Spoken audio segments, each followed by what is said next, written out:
The night before she was supposed to take command of the most corrupt precinct in Caldwell County, a patrol officer yanked a woman out of her car at gunpoint, threw her against the hood, and snapped handcuffs around her wrists while calling her a liar on a rain-soaked stretch of highway. He laughed when she said she had rights. He laughed harder when she stayed quiet. What Officer Brent Marlow didn't know, what nobody in the Eastpark Police Department knew yet, was that the woman bleeding from a cut on her wrist, kneeling on wet asphalt in the dark, was the new precinct captain. And she remembered everything. If this story already has you holding your breath, you're exactly where I want you. Follow my channel so you don't miss a single moment of what comes next. Hit like and drop a comment telling me what city you're watching from. I want to see how far this story has traveled. The rain had been falling since noon. By the time Avery Marsh crossed the Caldwell County line, it had turned into the kind of steady, indifferent downpour that made the highway feel like the bottom of a river. Her wipers worked at full speed and still couldn't keep up. She drove with both hands on the wheel, the GPS mounted to the dashboard counting down the miles to Eastpark, the radio low, a half-eaten granola bar sitting in the cup holder going soft. She was tired. Not the kind of tired you fix with a good night's sleep, but the kind that builds up over years of working in places where you never fully exhale. She'd driven 6 hours from Raleigh, the last of her furniture loaded into a rented trailer now rattling behind a moving company truck somewhere behind her. The apartment she'd signed a lease on wasn't ready until tomorrow. Tonight, she'd planned to check into a motel on the east side of town, eat something hot, and sleep. That was the plan. She was 7 minutes from the exit when she saw the lights, blue and red, strobing hard in her rearview mirror, filling the cabin of her Lexus with that particular kind of cold light that puts ice in the chest of anyone who's ever been stopped for no reason. Avery checked her speedometer. She was doing 53 in a 55 zone. Both taillights had been working when she'd left Raleigh. She'd checked, the way she always checked, because she knew better than to give anyone a reason. She pulled onto the shoulder anyway, smooth and deliberate, hands back on the wheel before the cruiser had come to a full stop behind her. In her mirrors, she watched the officer climb out. He was heavy-set, moving with the kind of slow confidence that told you he wasn't in a hurry because he didn't have to be. He had the brim of his patrol cap pulled low against the rain, one hand already resting on the side of his belt. She already didn't like the way he was walking. Avery lowered her window. Rain misted across her arm. "Evening," she said. The officer, she clocked his nameplate immediately, Marlow, B., didn't respond right away. He stopped at the rear of her car and stood there for a moment too long, looking at the trailer hitch, at the out-of-state plates, at the Lexus itself. Then he came around to her window and shone his flashlight directly into her face without asking. "License and registration," he said. "Sure." She kept her voice flat and cooperative, reached for the glove compartment at normal speed, moved her hands where he could see them. She'd learned that in her early 20s and never forgotten it. "Can I ask what the stop is for?" "Taillight." "Both my lights were functioning when I left Raleigh." "Well, one of them isn't now." She handed him her North Carolina license and the registration. He took both without looking at her, walked back to his cruiser, and sat there for 4 minutes. She counted. The rain drummed on the roof. A semi blew past on the highway and rocked the whole car. When he came back, he was moving differently. Something had shifted in his posture. "Step out of the vehicle, please." Avery's jaw tightened. "Can you tell me what's happening?" "I said step out." She stepped out. The rain hit her immediately, soaking through her jacket inside of 30 seconds. She stood on the shoulder of the highway with traffic moving 15 feet to her left, and Marlow circled her slowly the way someone walks around a car they're considering buying. "You got any weapons in the vehicle?" "No." "Anything I should know about?" "No." "You seem nervous." "I'm standing in the rain while you circle me," Avery said. "It's a natural response." He stopped in front of her. In the sweep of headlights from the road, she could see his face clearly. Brent Marlow was somewhere in his mid-40s, with the kind of blunt, unremarkable features that would make him difficult to describe later. What she could see was the expression, the particular flatness of someone who had decided, before he even got out of the car, that she was going to cooperate with whatever he'd already decided to do. "You got a lot of mouth for someone who just got pulled over." "I asked a question," she said. "That's not mouth." He turned without answering and walked back to her car. "I'm going to conduct a search of the vehicle." You don't have grounds for a search. He looked back over his shoulder. I've got probable cause. Based on what? Based on my professional judgment. He said it like he was reading from a dictionary. Professional judgment. As if those two words were a key that opened every door. Avery stood in the rain and said nothing. She filed the phrase away. She filed everything away. The time, the location, the way he'd circled her, the exact language. She'd developed that habit years before working a placement. She didn't talk about it at dinner parties, and the habit had never left her. She watched him run his flashlight along the interior of her car, the back seat, the floor. His young partner had gotten out of the cruiser at some point and was standing near the shoulder, hands in his jacket pockets, not quite watching. Not quite not watching. He was maybe 26, with a thin face and the posture of someone who'd been told to stand there and stay out of it. Avery made eye contact with him for 1 second. He looked away. Marlow was at her trunk now. She heard the latch, heard the trunk open. She heard him move things around. Then she heard a pause, deliberate, too long, and then his voice, pitched up with the performance of surprise. Well, what do we have here? She knew before she turned. She knew from the pause, from the pitch, from the 15 years of working in environments where she had watched people manufacture moments exactly like this one. She turned anyway, because it was important to see it with her own eyes. Marlow was holding a Ziploc bag. Inside the bag was a dark, compressed block of something she had never put in her car. "This yours?" he asked. "No. It was in your trunk." "I'm aware of where you found it. It's not mine. You want to tell me how it got there if it's not yours?" "I want you to note that you had access to my trunk before I did," Avery said, "and that there's no chain of custody for anything you claim to have found, because I've been standing 10 feet away from this vehicle the entire time." Something moved across Marlow's face. Not guilt. She didn't think he was wired for guilt the way most people understood it. It was something closer to recalculation. She'd said something he hadn't expected, and he was reassessing. Then he shut it down. "Turn around," he said, "hands behind your back." "Officer Marlow, so turn around." She turned. She put her hands behind her back. She felt the cuffs, cold and efficient, and heard the ratchet tighten. In her left wrist, where the metal edge caught a fold of her jacket and pressed into skin, she felt a sting that would still be visible the next morning. "Brent?" The young partner's voice, quiet. "Brent, Get in the car, Cole." A pause, then footsteps. A door closing. Marlow walked her to the cruiser with one hand on her arm. He wasn't rough, exactly, but he wasn't careful either. He put her in the back seat with the kind of efficiency that said he'd done it 100 times. "You have the right to remain silent," he said through the cage. Avery looked straight ahead. "I know," she thought. "I've read that card to people myself." The Eastpark Police Department's 3rd District Station sat on Holloway Street, a building from the 1970s that had been renovated twice without ever quite shedding the original's institutional grimness. The lobby had new tile. The fluorescent lights still buzzed at the wrong frequency. Avery was processed at a desk by a civilian clerk who avoided eye contact and moved through the paperwork with the mechanical speed of someone who had stopped asking questions a long time ago.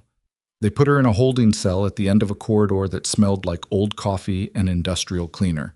Not with the general population, she was the only one in the room. 4 cinder block walls and a metal bench and a drain in the floor. The ceiling light had a slow flicker that made the shadows pulse. She sat down. She placed her hands on her knees. She went through everything she'd observed, sequentially, from the moment she saw the lights in her mirror. She did it the way she used to debrief herself after a field operation. Not emotionally, not yet, just inventory. What she'd seen, what she'd heard, what she could verify later, and what she couldn't. The body cameras. Marlow had been wearing one. She'd checked. The young partner, Cole, Marlow had called him, had also been wearing one. The highway had private traffic cameras mounted at the interchange. She'd passed one coming off the exit ramp.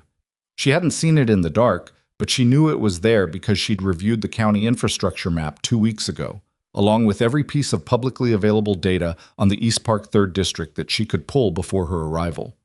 She'd been preparing for this job for 4 months.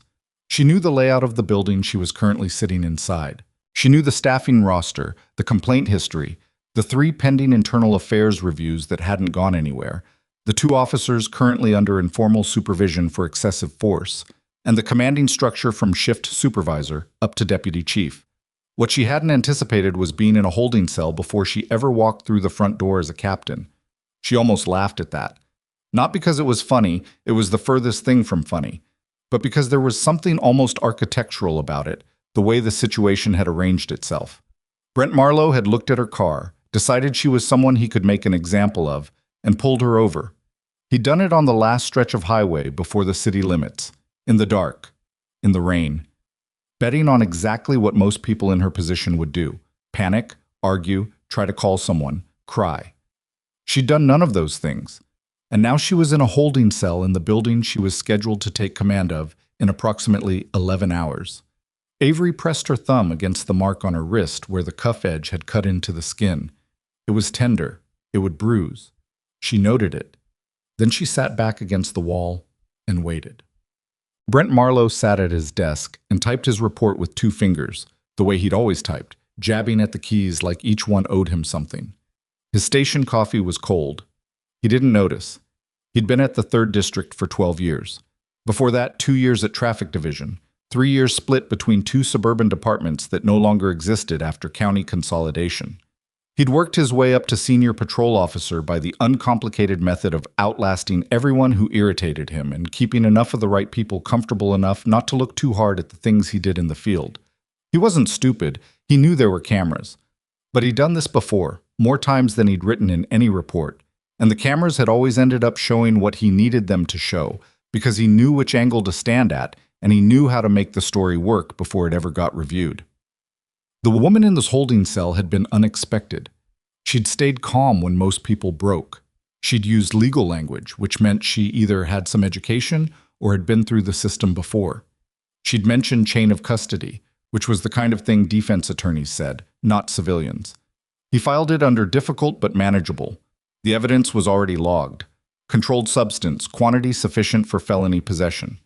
He'd done the paperwork clean, the way he knew how to do it, with just enough vagueness in the location details to cover the gap in how it had gotten into the car. He clicked save.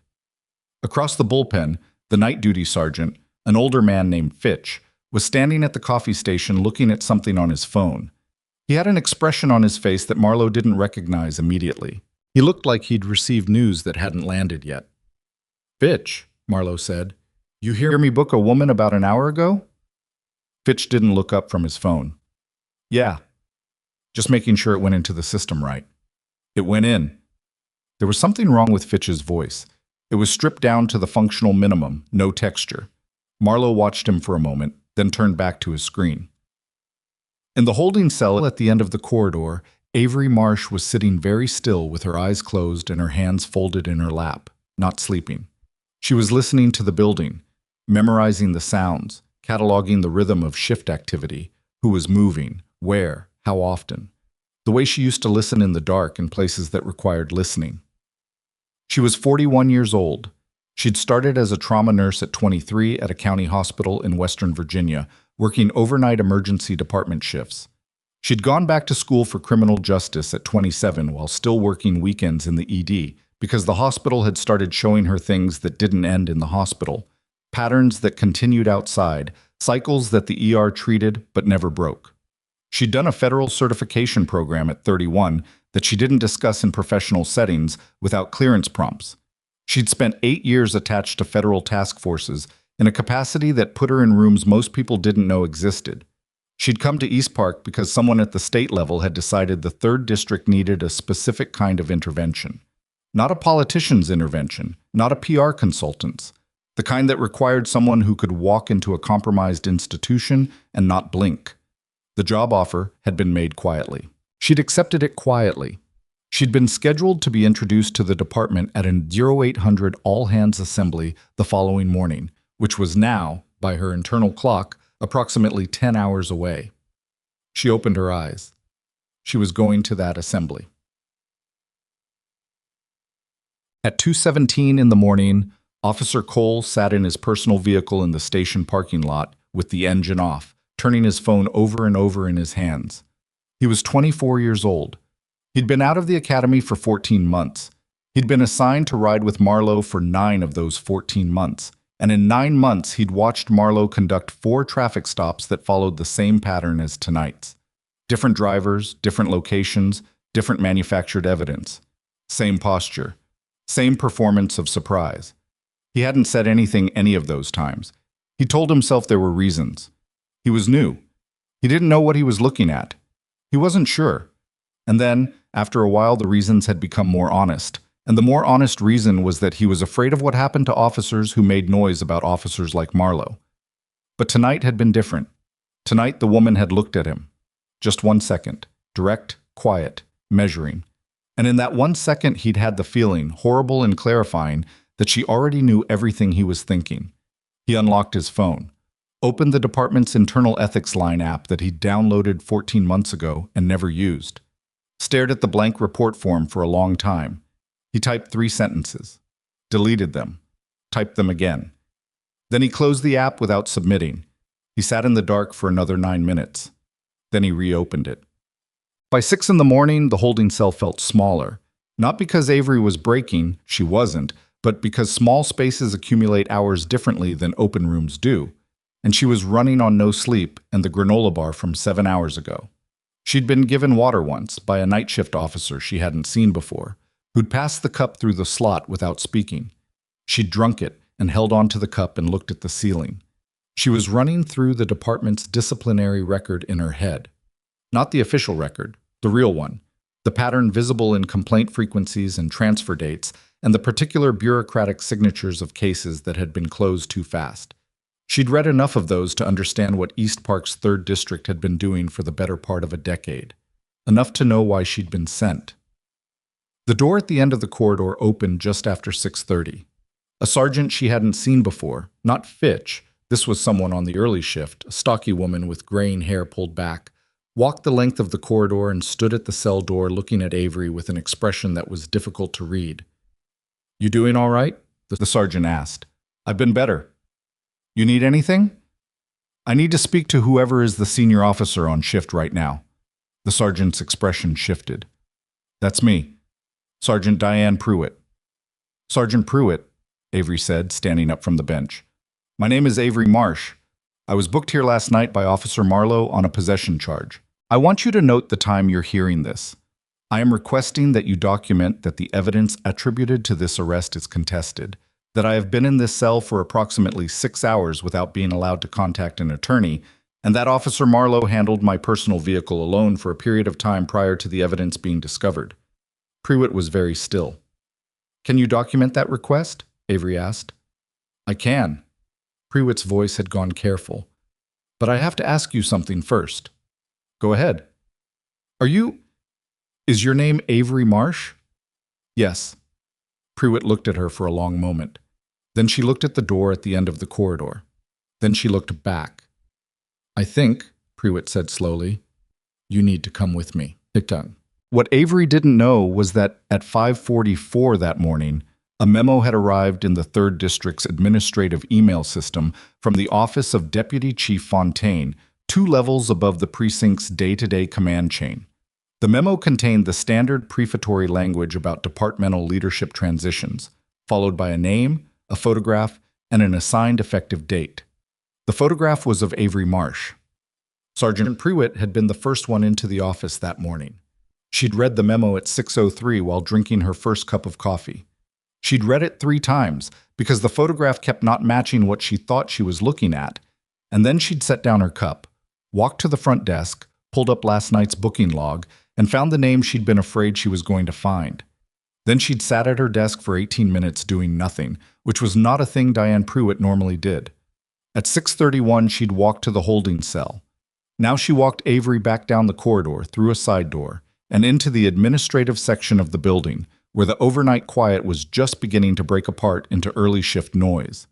2 officers at the end of the hall glanced up and looked away. A civilian assistant looked up and then very specifically looked at her computer screen. Pruitt took Avery into a small conference room off the main hallway and closed the door. "I need to ask you something, and I need you to be honest with me," Pruitt said. "All right.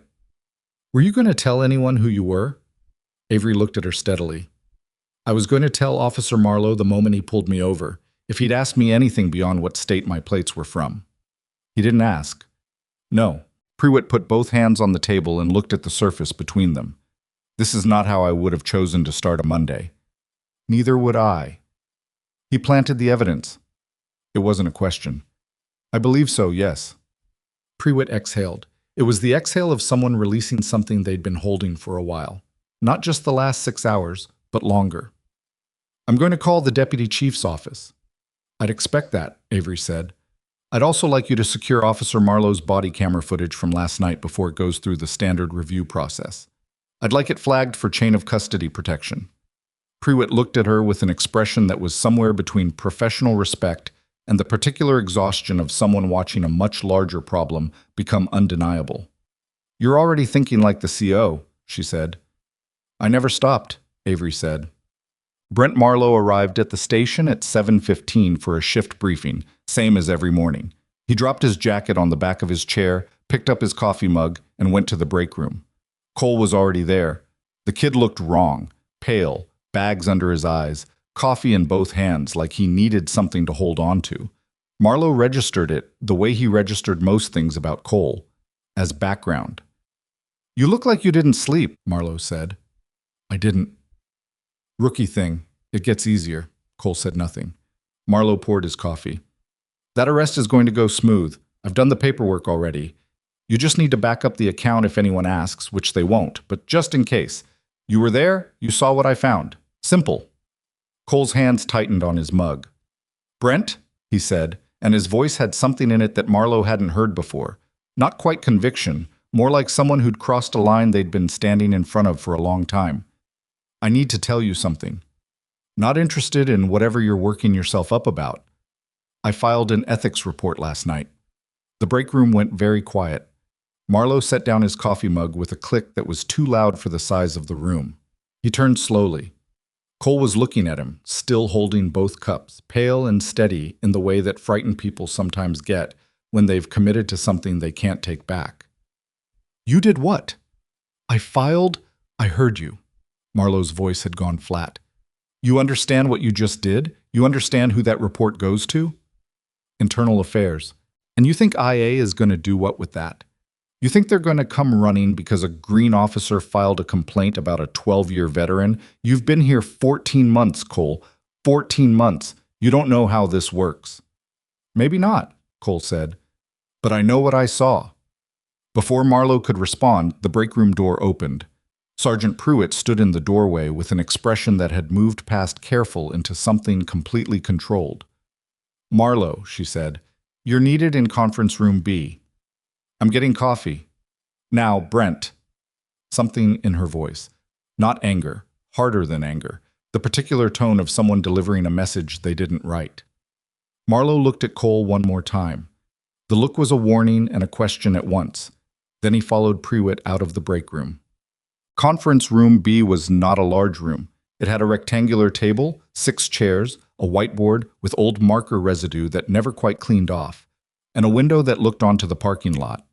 It was a room for routine conversations, paperwork reviews, shift handoffs. Avery was sitting at the far end of the table. Marlow stopped in the doorway. She was still in the clothes she'd been wearing last night, because no one had provided her with alternatives. Dark jacket, dark slacks, hair pulled back. There was a mark visible on her left wrist that she hadn't covered. She was looking at a folder, and she looked up when he came in. The recognition was immediate and total and visible on his face like something breaking. Avery let it settle. She gave him 3 full seconds. Officer Marlow, she said, close the door, please. He didn't move. Or leave it open, she said, and the evenness of her tone was more effective than any edge would have been. Either way, we're having this conversation. Prewitt came in behind him and pulled the door closed herself. Marlow walked to the table with the careful steps of a man navigating terrain that had changed under his feet without warning. He sat down across from her. He had the posture of someone assembling their version of a story as fast as they could. I don't know how you ended up at this department, he said, but whatever you think happened last night, I know what happened last night, Avery said. I was there. The evidence was found in a vehicle that you accessed alone prior to my presence, before the trunk was opened in front of me. She said it without heat. I've already requested chain of custody documentation on the evidence log. I've also flagged your body camera footage for administrative hold pending review. You don't have the authority to, as of Yo 800 today, I'm the commanding officer of this precinct. She opened the folder. I do have that authority. I've had it since my appointment was signed 6 weeks ago. Marlow said nothing. His jaw worked. What I want you to understand right now, Avery continued, is that this conversation is not your trial. It's a notification. The investigation into your conduct last night and into your conduct over the past several months, because there are patterns in this department's records that predate last night considerably, is already underway. Internal Affairs has been notified. The Deputy Chief's office is aware. Officer Cole's report was received at 2:41 this morning. Something shifted in Marlow's eyes. Cole's name. That one had landed. Whatever he told them. I'm not asking you to respond to it right now, Avery said. I'm telling you that you are currently on paid administrative leave pending an investigation into evidence tampering, unlawful search and seizure, and abuse of authority. She closed the folder. Your badge and service weapon will be held by Sergeant Pruitt until the investigation concludes. The room held its breath. You can't do this, Marlow said. His voice had gone rough at the edges. You sat in my holding cell 8 hours ago. You're going to sit there and tell me, that's exactly what I'm telling you, Avery said. And the fact that I sat in your holding cell last night is one of the most complete pieces of documented evidence of your conduct that this department has ever had. You were recorded, Brent. Every word. Every minute. She stood up. Sergeant Pruitt will walk you through the administrative process. I'd recommend calling your union rep before you say anything further. She picked up the folder. At the door, she paused. One more thing, she said. The woman you pulled over last night, she wasn't nervous, she wasn't confused. She wasn't someone you could break. She held his gaze for one flat, clear moment. She was taking notes. Avery walked out of conference room B and into the corridor of the Eastpark 3rd District Station, and behind her she could hear Brent Marlow's chair scraping back and Pruitt's voice, low and firm, cutting him off before whatever he was going to say could get out. The corridor was starting to fill. Day shift officers moving in from the lot, the civilian desk staff arriving, the machinery of a precinct coming to life on a Monday morning. Several people saw her. Several people looked longer than a glance required. She kept walking. The all-hands assembly was in 2 hours. Down the hall, in a small office with a door that didn't quite close flush, the district's administrative coordinator was pulling up the presentation she'd been asked to prepare for the morning's introduction of the new commanding officer. A slide with a photograph, a name, a list of credentials. She clicked through it once, adjusted the font size, and didn't know yet that the woman whose photo was on the screen had already spent the night in the building's holding cell, already confronted the officer responsible, and was at this moment walking past her closed door toward the break room where the department's oldest coffee maker was perpetually burning the bottom of its pot. Avery poured herself a cup of that coffee. It was terrible. She drank it standing at the window, looking out at the parking lot in the early morning light, at the cruisers lined up wet and gray from last night's rain. She was exhausted. Her wrist hurt. She needed a shower and a real meal and 8 hours of sleep. None of those things were happening yet. She finished the coffee, set the cup in the sink, turned away from the window. At the far end of the break room, Officer Cole stood in the doorway. He looked like a man who'd decided something and wasn't sure yet if he was glad he had. He was holding his coffee mug in both hands, and he looked at her with the particular expression of someone waiting to find out if the thing they'd done in the dark last night was going to cost them everything. Avery looked back at him. Cole, she said. Yes, ma'am. You filed a report at 2:41 this morning. Yes, ma'am. She studied him for a moment. He was young, younger than she'd thought in the dark last night. There was something genuine in his face that had been worn thin by 14 months of riding with Brent Marlow. Not broken. Not quite. But bent in a direction it shouldn't have gone. That took something, she said. I don't know if it took enough. It was enough for last night, she said. Whether it's enough long-term depends on what happens in the next few weeks. She paused. There are going to be hard conversations in this building about what was known and when, about who looked away and how many times. Cole's hands tightened around his mug. You understand I'm not promising you anything, she said. I understand. But I'm also not going to pretend that a first-year officer submitting a misconduct report against a 12-year senior partner at 2 in the morning is nothing. She walked past him to the door. "Get yourself some breakfast," she said. "Assembly's at 8." She was 3 steps down the corridor when she heard him say quietly, not really directed at her, "I didn't know who you were. When I filed it, I didn't know." She stopped, didn't turn around. "I know," she said. She kept walking. At 7:52 in the morning, 8 minutes before the all-hands assembly was scheduled to begin, Deputy Chief Marcus Fontaine arrived at the 3rd District Station in a department vehicle, along with 2 individuals from the State Oversight Board and a woman from the County Administrator's Office who had been on the phone since 5:30. Fontaine was a trim man in his 60s who had spent 4 decades in law enforcement and carried the weight of it in the set of his shoulders. He'd been briefed on the situation at 6:45. He'd been on the phone since 6:46. He walked into the station and stopped when he saw Avery standing near the front desk. "Captain Marsh," he said. "Deputy Chief." He looked at her. The clothes she'd been wearing since yesterday, the mark on her wrist, the particular steadiness of someone who hadn't slept but wasn't going to let you see that.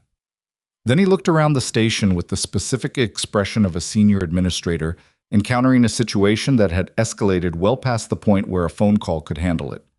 "How are you doing?" he said. "I've had better arrivals," she said, "but I've had worse." He nodded slowly. "We're going to need to talk about what happened, the full accounting." "We are," she agreed, "but not before 8 o'clock. He understood immediately. "You want to proceed with the assembly." "The department needs to meet its new CO on schedule," she said. "Everything else can come after." Fontaine studied her for another moment.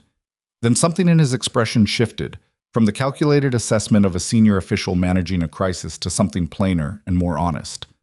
"All right," he said. At 7:58, the Eastpark 3rd District Patrol Room was full. Officers on day shift, officers who'd stayed from nights, administrative staff, civilian employees. They were packed into folding chairs and standing 3 deep along the walls. The room had the electric, unsettled quality of a space full of people who'd been hearing things since they arrived, but didn't yet know which of the things they'd heard were true. At the front of the room, the administrative coordinator stood at a laptop connected to a wall screen, the introduction slide queued up, the photograph in the corner. Nobody was looking at the screen yet. They were all watching the door. At exactly 8 o'clock, it opened. Avery Marsh walked in. She was wearing the same jacket she'd been wearing all night, but she'd found a restroom in a few minutes, and she carried herself the way she'd learned to carry herself in rooms that needed to feel the weight of whoever walked into them. She walked to the front of the room, and the noise dropped away completely because there was something in her posture that made it drop. She stood at the front and looked at the assembled department, not scanning, not performing, just looking, at faces, at expressions, at the 50-odd people who made up the 3rd District's working personnel, registering them the same way she'd been registering things all night. Behind her, the screen showed her photograph, her name, her title. Captain Avery Marsh, Commanding Officer, Eastpark 3rd District. She let the room sit in silence for 4 seconds. Then she said, "I arrived in Eastpark last night. I wasn't planning to be introduced to this department from a holding cell, but here we are." Nobody laughed. Nobody breathed wrong. "I'm going to be direct with you because I don't have time to be anything else, and because you deserve to know what kind of command you're working under from the first day." She put her hands behind her back. "This department has a problem. It's been documented in complaint records, in transfer patterns, in closed investigations that shouldn't have been closed. Most of you in this room already know that. Some of you have been living with knowing it for a long time." She paused. "What changes today is what happens with knowing." In the 3rd row, Brent Marlow was not present. His empty chair sat at the end of a row, like a period at the end of a sentence. 3 officers near it had been told by Prewitt quietly, before assembly began, that Marlow was on administrative leave pending investigation. The officers had received that information with expressions that suggested it was not entirely surprising. "I'm not here to burn this department down," Avery said. "I'm here because this department is worth fixing. If it weren't, they'd have sent someone with a different assignment." She looked across the room. "But fixing it requires that people stop choosing silence when silence costs someone else everything." She was looking at Cole when she said it. Not exclusively, not conspicuously, but Cole felt it land. "We're going to begin this week with 3 things: a full review of the evidence documentation process, a mandatory reorientation on search and seizure standards, and an open session with the Civilian Oversight Board, which some of you haven't participated in for a while. She let the last phrase sit without editorializing it. Questions about anything I've said can come to me directly. My door is open. It will stay open. She looked at the room for one more moment. That's all for now. Dismissed.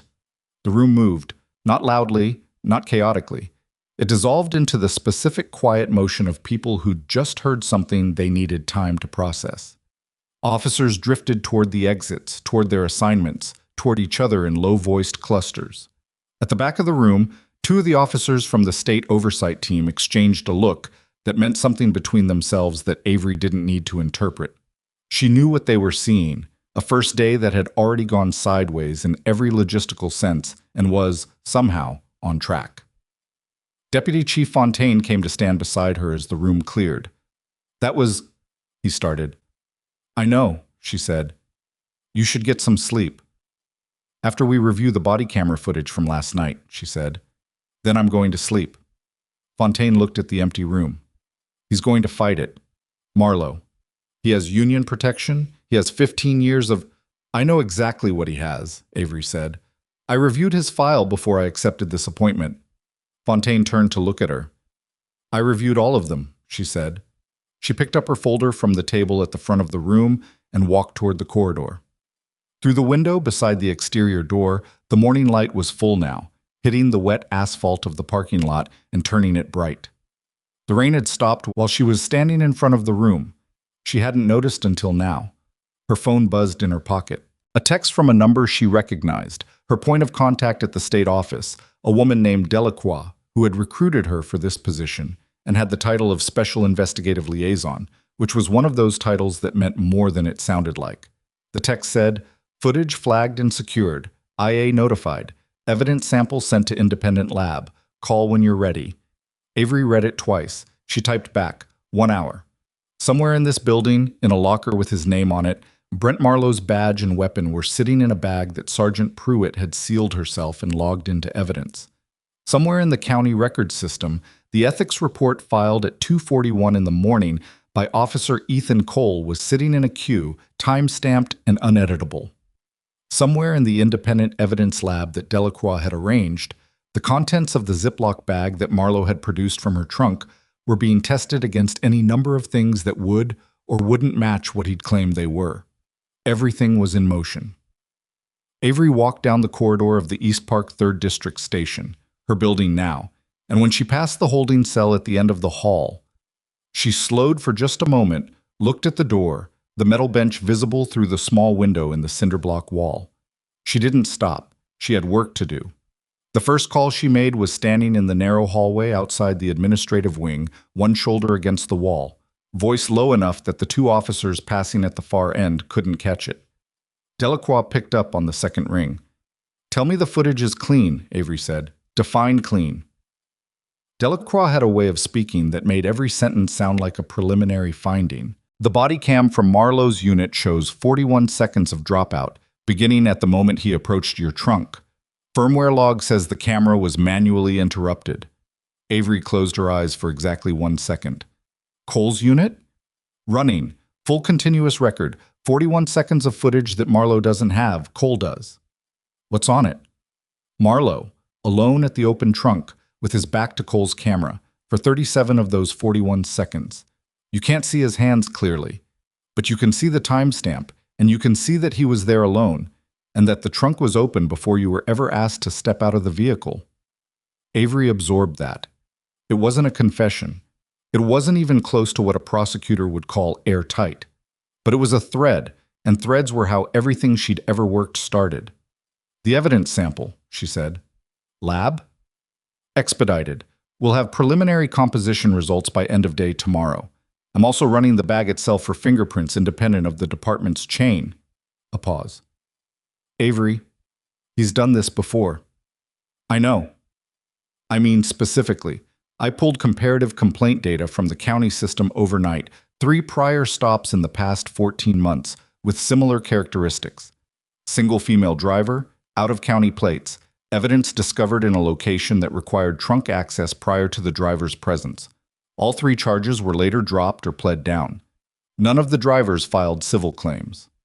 Because they didn't know they had grounds, Avery said, or because they couldn't afford to find out. Probably both.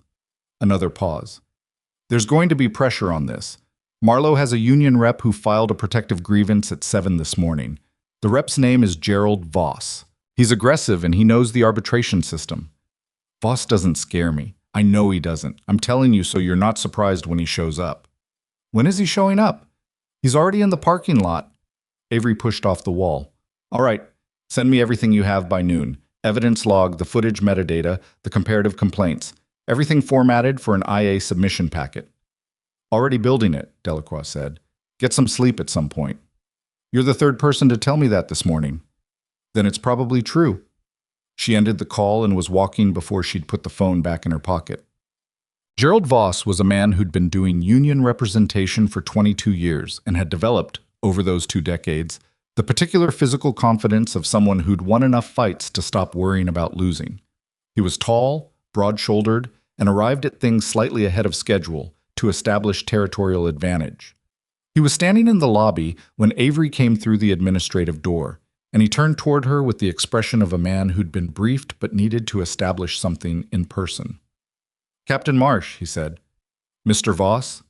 She kept walking toward her office, the commanding officer's office, which she hadn't actually entered yet, but which she knew the location of because she'd memorized the building's floor plan 3 weeks ago. He fell into step beside her. I'd like to request a meeting at your earliest convenience regarding the administrative status of Officer Brent Marlow. My earliest convenience is Thursday at 2. That's 4 days from now. I'm aware. I have a department to stand up. She reached the office door. Her name wasn't on it yet. There was a small placard holder next to the frame that still showed the previous CO's name, and pushed it open. Mr. Voss, I understand Officer Marlow's union protections, and I intend to honor every procedural requirement. The administrative leave is paid. The investigation will follow documented guidelines. You will receive every required notification on the required timeline. She went behind the desk.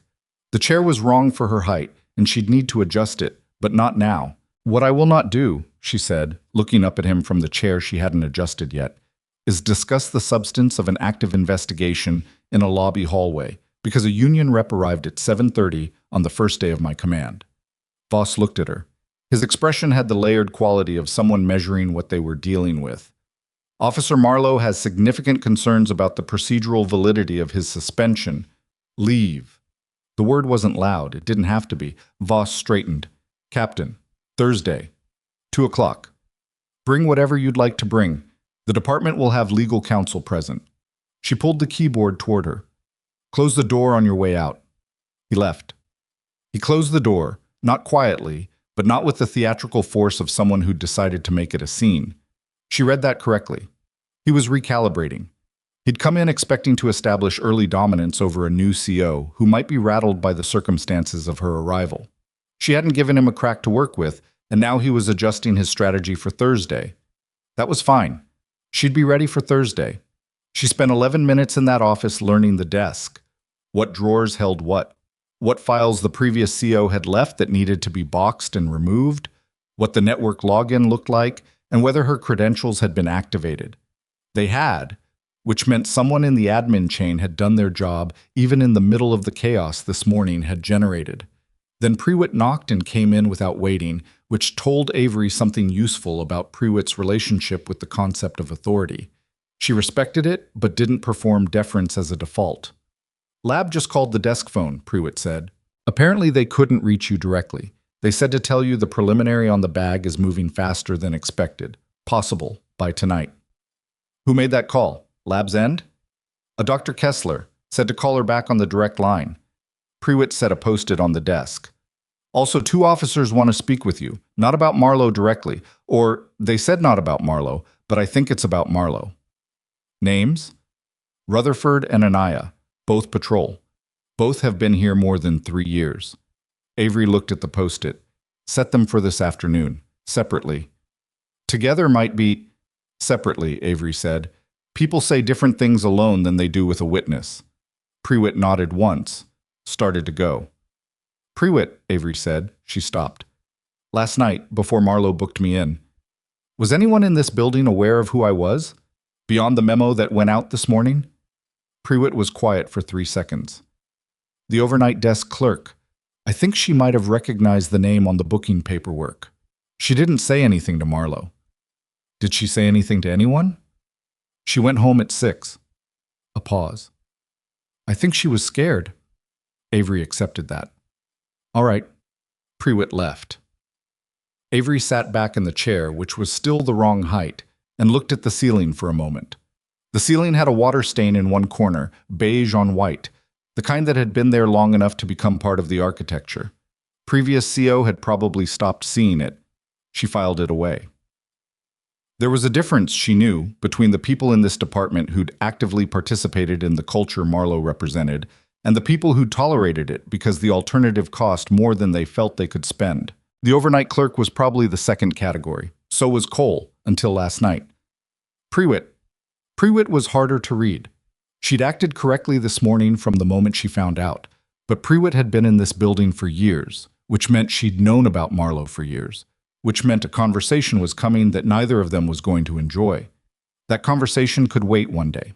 Today was about the footage, the evidence, and whatever Rutherford and Anaya wanted to tell her.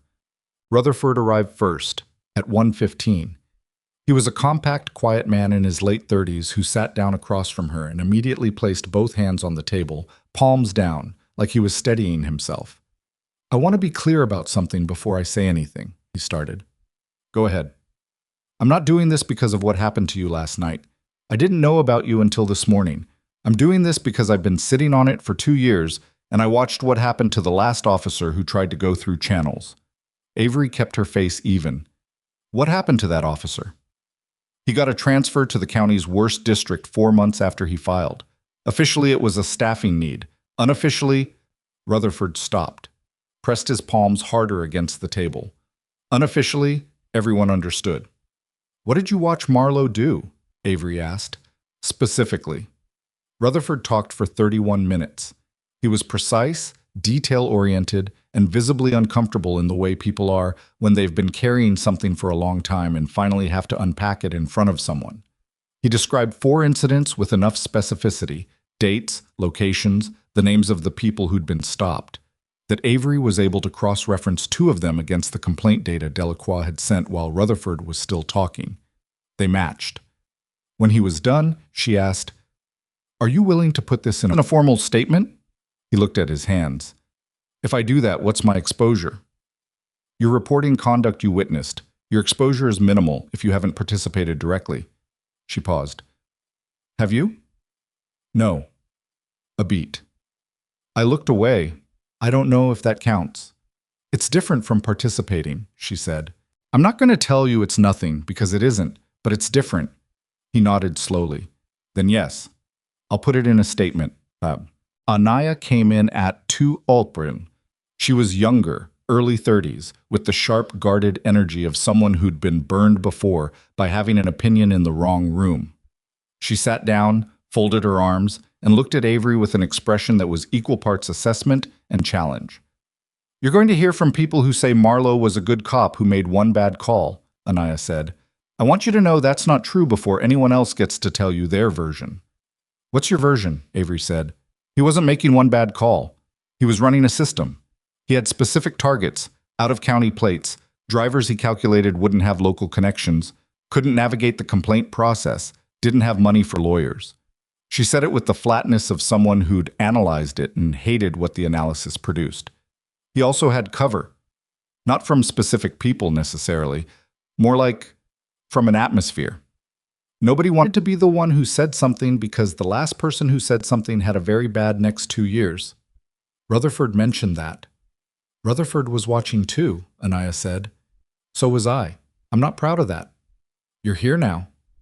I'm here because you showed up in your own holding cell and walked into this department's assembly and told 50 officers that silence costs people things. She met Avery's eyes. You weren't talking about last night. You were talking about the last 5 years. Yes, Avery said. I have documentation, Anaya said. She pulled out her phone and opened a photo album. I started keeping records 2 years ago. I didn't know what to do with them, but I kept them. She slid the phone across the desk. Timestamps. Photos of his patrol log discrepancies. Dates where his body cam went offline that don't match the department's official maintenance records. Avery looked at the first photo, then the second. Then she looked at Anaya. "You've been building this for 2 years," she said. "I didn't have anywhere to take it." Anaya's voice held a controlled anger that had been compressed a long time. "I tried an anonymous tip to the county oversight office 18 months ago. Nothing happened. I filed one formal complaint, coded it as a procedure concern so it wouldn't be immediately linked to me, and it got closed in 6 days." She took the phone back. 6 days. "Do you know how fast that is?" "I know," Avery said. "I need you to tell me this isn't going to be the same thing," Anaya said. "I need to hear that from you directly, not from a press statement." Avery looked at her steadily. "I can tell you that the evidence is being processed by an independent lab outside this department's chain. I can tell you that the Oversight Board has been notified directly by the Deputy Chief's office. I can tell you that I have a contact at the state level who has been building a comparative file on complaint patterns in this district for the past 6 weeks." She paused. "What I can't tell you is that it's going to be fast or that it's going to be clean. Investigations like this almost never are." Anaya was quiet for a moment. "But it's going to happen." "Yes," Avery said. "It's going to happen." Anaya looked at the phone in her hand, then she looked back up. "I can send you everything I have.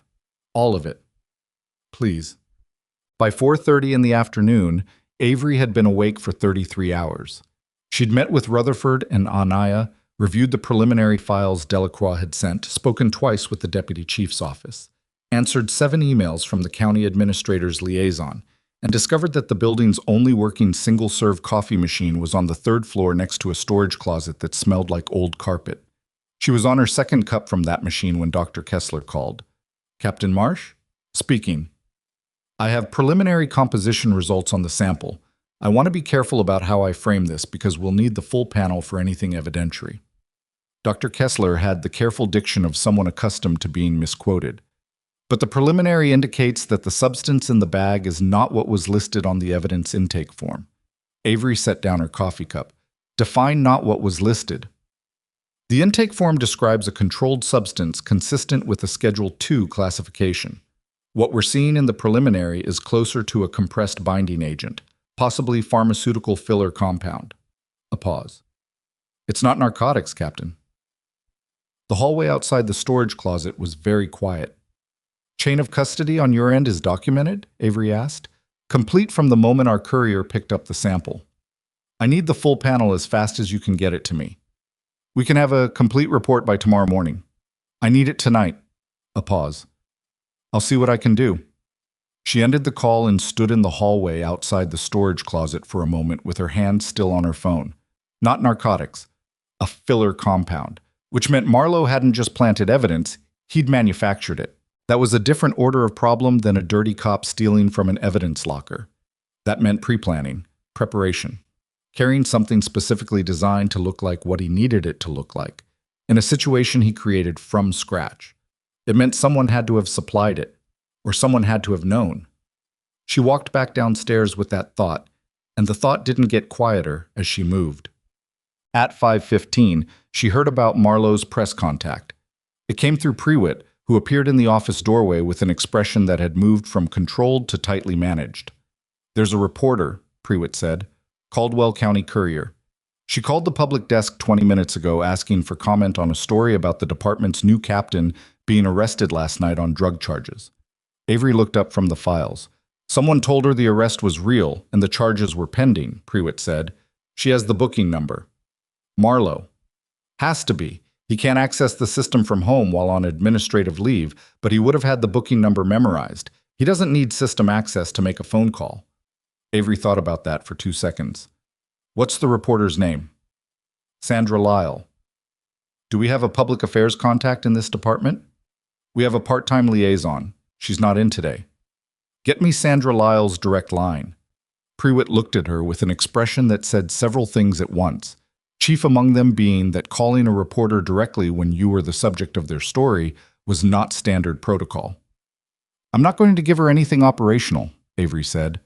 "But if she's going to run a story, she's going to run it with the complete picture." She held out her hand for the number. Prewitt produced it. Avery called it at 5:22. Sandra Lyle picked up on the third ring with the careful neutrality of a reporter who'd been expecting to leave a voicemail. "Ms. Lyle," Avery said, "my name is Avery Marsh. I'm the new commanding officer of the Eastpark 3rd District. I understand you're working on a story." A pause. "Captain Marsh. Yes, I've received information that you were arrested last night on—" "I was booked," Avery said. "There's a difference. Booking is a process. Being arrested implies charges were filed and processed through the system. No charges have been filed because the evidence attributed to my stop is currently under independent laboratory review." She kept her voice factual, the same way she'd kept everything factual since last night. "What I'd like you to understand, Miss Lyle, is that the individual who provided you with the booking number is the same individual who is currently the subject of an active misconduct investigation initiated by this department." Another pause. Longer this time. "Are you saying Officer Marlow called me?" "I'm saying someone with access to a booking number that was generated at 11:40 last night contacted you, and I'd encourage you to think carefully about the motivation behind that contact." A beat. "I'm not asking you to kill your story. I'm asking you to make sure it's accurate. If you'd like to speak with the Deputy Chief's office for confirmation of the investigation status, I can provide that contact." Sandra Lyle was quiet for a moment that felt like she was writing something down. "Captain, can I ask you on the record what happened last night?" "On the record, I was stopped without documented cause on County Road 9 at approximately 11:15. The stop escalated without justification. Evidence was produced from my vehicle that I have reason to believe was planted. I was booked and held for 6 hours. The officer responsible is now on paid administrative leave pending a full investigation by this department's Internal Affairs Division in conjunction with state oversight." She paused. "And then I went to work." Another silence. "I'd like to follow up on this," Lyle said. When the investigation produces findings that can be responsibly reported, I'll make sure you're in the first group to receive them," Avery said. "I appreciate you taking the call." She ended it and set the phone on the desk. Prewitt, still standing in the doorway, looked at her with the expression of someone watching something unexpected and trying to categorize it. "That was either very smart," Prewitt said, "or it's going to be a problem." "It was necessary," Avery said. "Marlow was trying to get the story out before the lab results could. If that piece had run tonight with only his version, your credibility takes damage before the investigation is even underway." "Right." Prewitt nodded slowly. "You've done this before. Not the police work. The institutional part." "Yes." "Can I ask where?" "Some of it you'd have clearance to know," Avery said. "Some of it you wouldn't."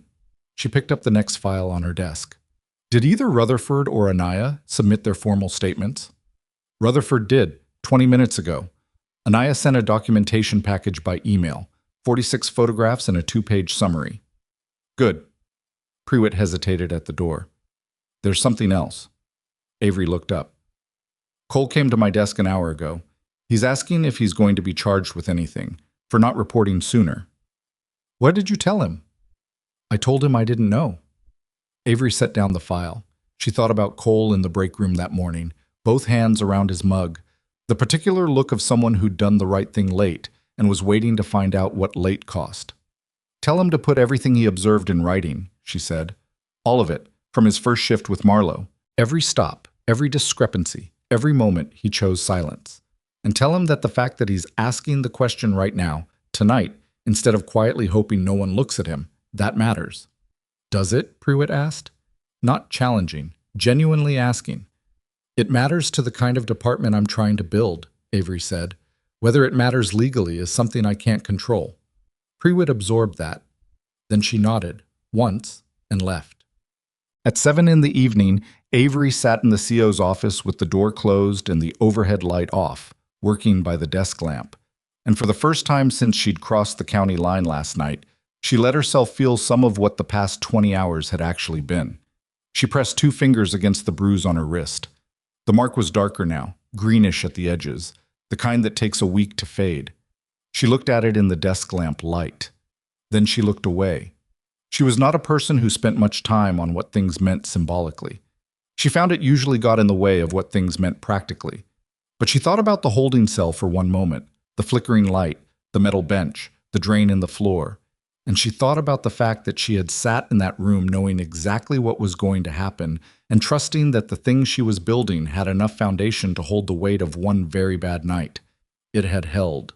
That was the only thing that mattered. She opened her laptop and started drafting the formal investigation request documentation, which needed to be filed with the State Oversight Board by close of business tomorrow. It was detailed, methodical work, the kind that required precision over feeling. She was 20 minutes into it when her phone lit up with a text from Delacroix. Marlow's union rep just filed an injunction request, trying to block the independent lab from releasing results to your office. Claims procedural grounds. Avery read it twice. Then she typed, "On what basis?" Claims the evidence sample was transferred out of departmental custody without proper authorization. Was it? A pause. Then, technically, the authorization came from you, who was not yet formally installed as CO when the transfer was initiated. Avery set the phone down. She picked it up again, typed, "What time was the transfer initiated?" 6:47 a.m. Your formal installation was 8:00 a.m. assembly. She stared at the screen. The gap was 73 minutes. 73 minutes between the moment Prewitt had flagged the evidence for independent review and the moment Avery had officially assumed command of the department. 73 minutes that Voss and Marlow were going to use to argue that the entire lab process was tainted by unauthorized initiation. It was thin. Any judge with a working legal background would see it as thin. But thin was enough to cause delay, and delay was enough to give Marlow's team time to build a counter-narrative. And a counter-narrative was enough to fracture what was, right now, a clean and documented chain of events. She was already calculating when the second text came in. There's something else. I just got a call from the State Organized Crime Division. They've been running a parallel inquiry on procurement fraud in Caldwell County. One of the names on their persons of interest list. Avery waited. Is the company that manufactures pharmaceutical filler compound the same compound type the lab flagged in the preliminary on your sample? She sat very still. They think the planted evidence wasn't just Marlow, Delacroix wrote. They think he had a supplier. And they think the supplier has been moving product through multiple county departments for the past 3 years. Avery looked at the desk lamp. What had started as one officer's dirty stop on a rainy highway had just grown into something with a supply chain. She sat with that for 30 seconds, which was longer than she usually gave herself to sit with anything. A supply chain. Not just a dirty cop working a personal angle on a rainy highway. A system. Something with infrastructure, with a manufacturer, with a distribution mechanism that had been threading itself through Caldwell County's law enforcement apparatus for 3 years without anyone pulling hard enough on any single thread to see how far back it ran. She typed back to Delacroix. "Who's the state OCD contact? Agent Rourke. I'll send his number. He wants to meet." "When?" "He said tonight if possible." Avery looked at the clock, 7:14 p.m. She had been awake for 36 hours. She looked at the bruise on her wrist, at the cold coffee on the corner of the desk, at the unfinished oversight board filing on her laptop screen. "Tell him 9 o'clock, she typed. "Here." She sent it, set the phone down, and went back to the filing. She had 90 minutes to finish it before Rourke arrived, and the filing had to be done before Voss's injunction attempt could gain any procedural traction. Whatever jurisdictional argument the union rep was going to make about the 73-minute gap, the Oversight Board submission would create a parallel administrative record that didn't depend on the lab results alone. She typed faster. At 8:40, Prewitt knocked and came in with a container of soup from somewhere, set it on the corner of the desk without comment, and left before Avery could respond. The soup was chicken and something, still hot. Avery ate half of it without tasting it and submitted the filing at 8:53. Agent Rourke arrived at 9:02, which told her he'd been nearby when she'd agreed to 9 o'clock. He was younger than she'd expected, mid-30s, with the compact, deliberate physicality of someone who spent time in the field rather than behind a desk. He wore civilian clothes, no badge visible, and carried a laptop bag that he set on the conference table without opening it yet. He looked around the room with the professional habit of checking sight lines and exits, registered that she'd seen him do it, and sat down across from her without making anything of it. "Captain Marsh." "Agent Rourke. You want coffee?" "No?" "Good, because the only working machine is on the 3rd floor, and it's terrible." Something almost shifted in his expression. Not quite a smile. "I want to be straight with you about why I'm here at 9 at night instead of going through channels," he said. "The channel request would have taken 4 days minimum, and we're inside a window I don't want to lose." "What window?" "The supplier." He put his hands flat on the table. "The company that manufactured the compound in your evidence sample is called Grayfield Specialty Products, registered in the county as a pharmaceutical supply wholesaler. On paper, they sell reagent compounds and lab-grade materials to medical facilities, county health departments, municipal institutions. And off paper? Off paper, they've been providing a specific product to at least 6 law enforcement contacts in 3 counties over 34 months. The product compresses and stabilizes in a form visually consistent with controlled substances.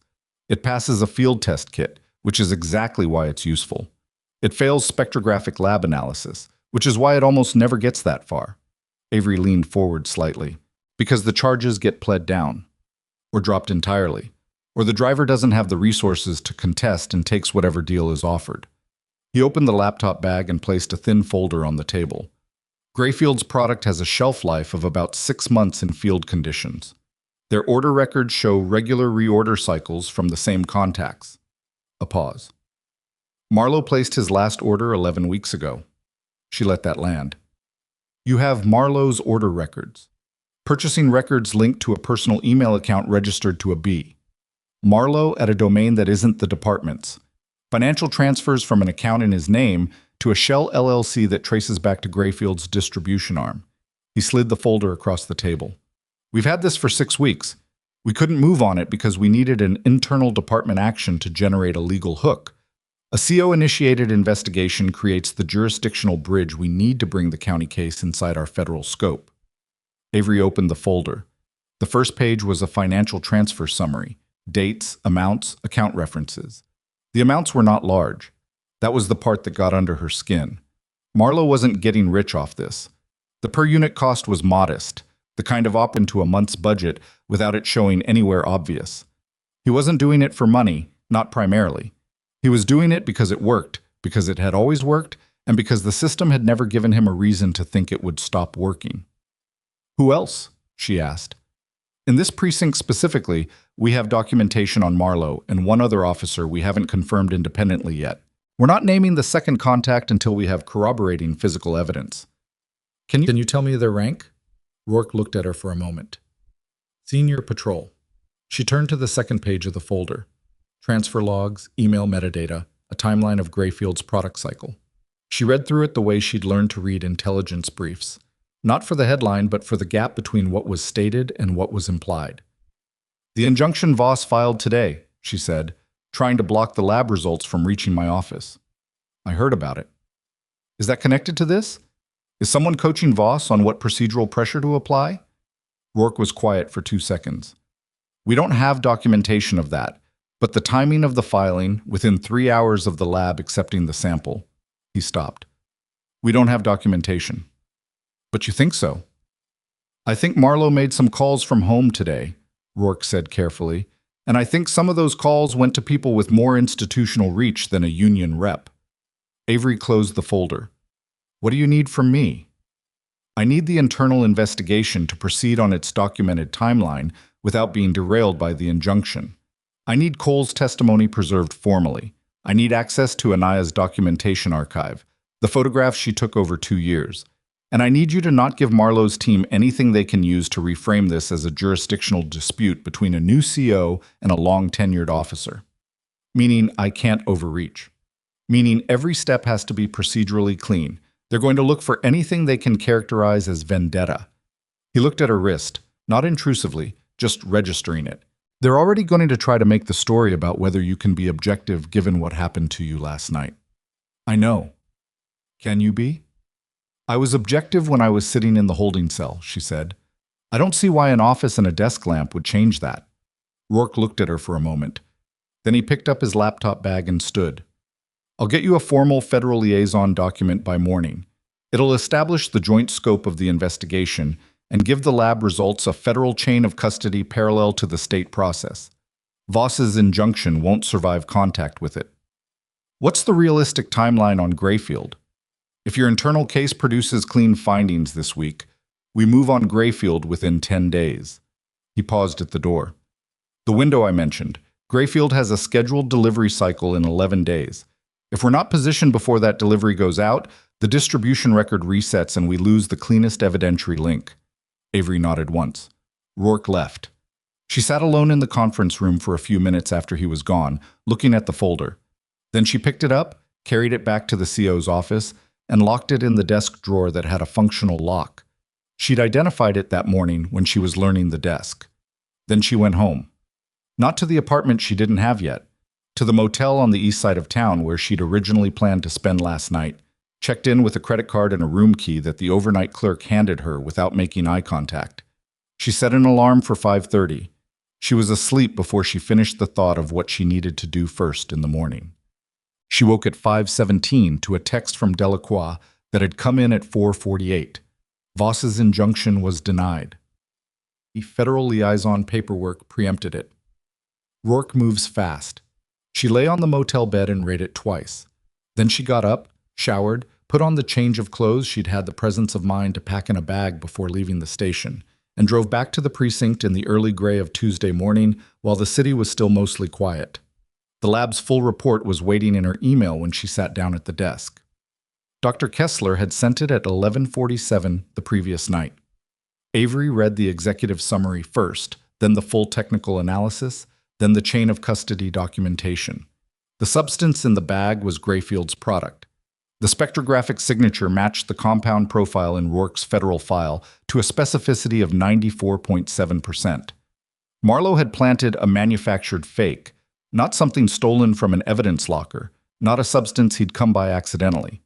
He'd ordered it, carried it, and placed it in her trunk with enough practiced ease to suggest he'd done it before, which the complaint pattern in Delacroix's data confirmed he had. She printed the report, signed the receipt log, and filed it into the investigation binder that was growing thicker by the hour.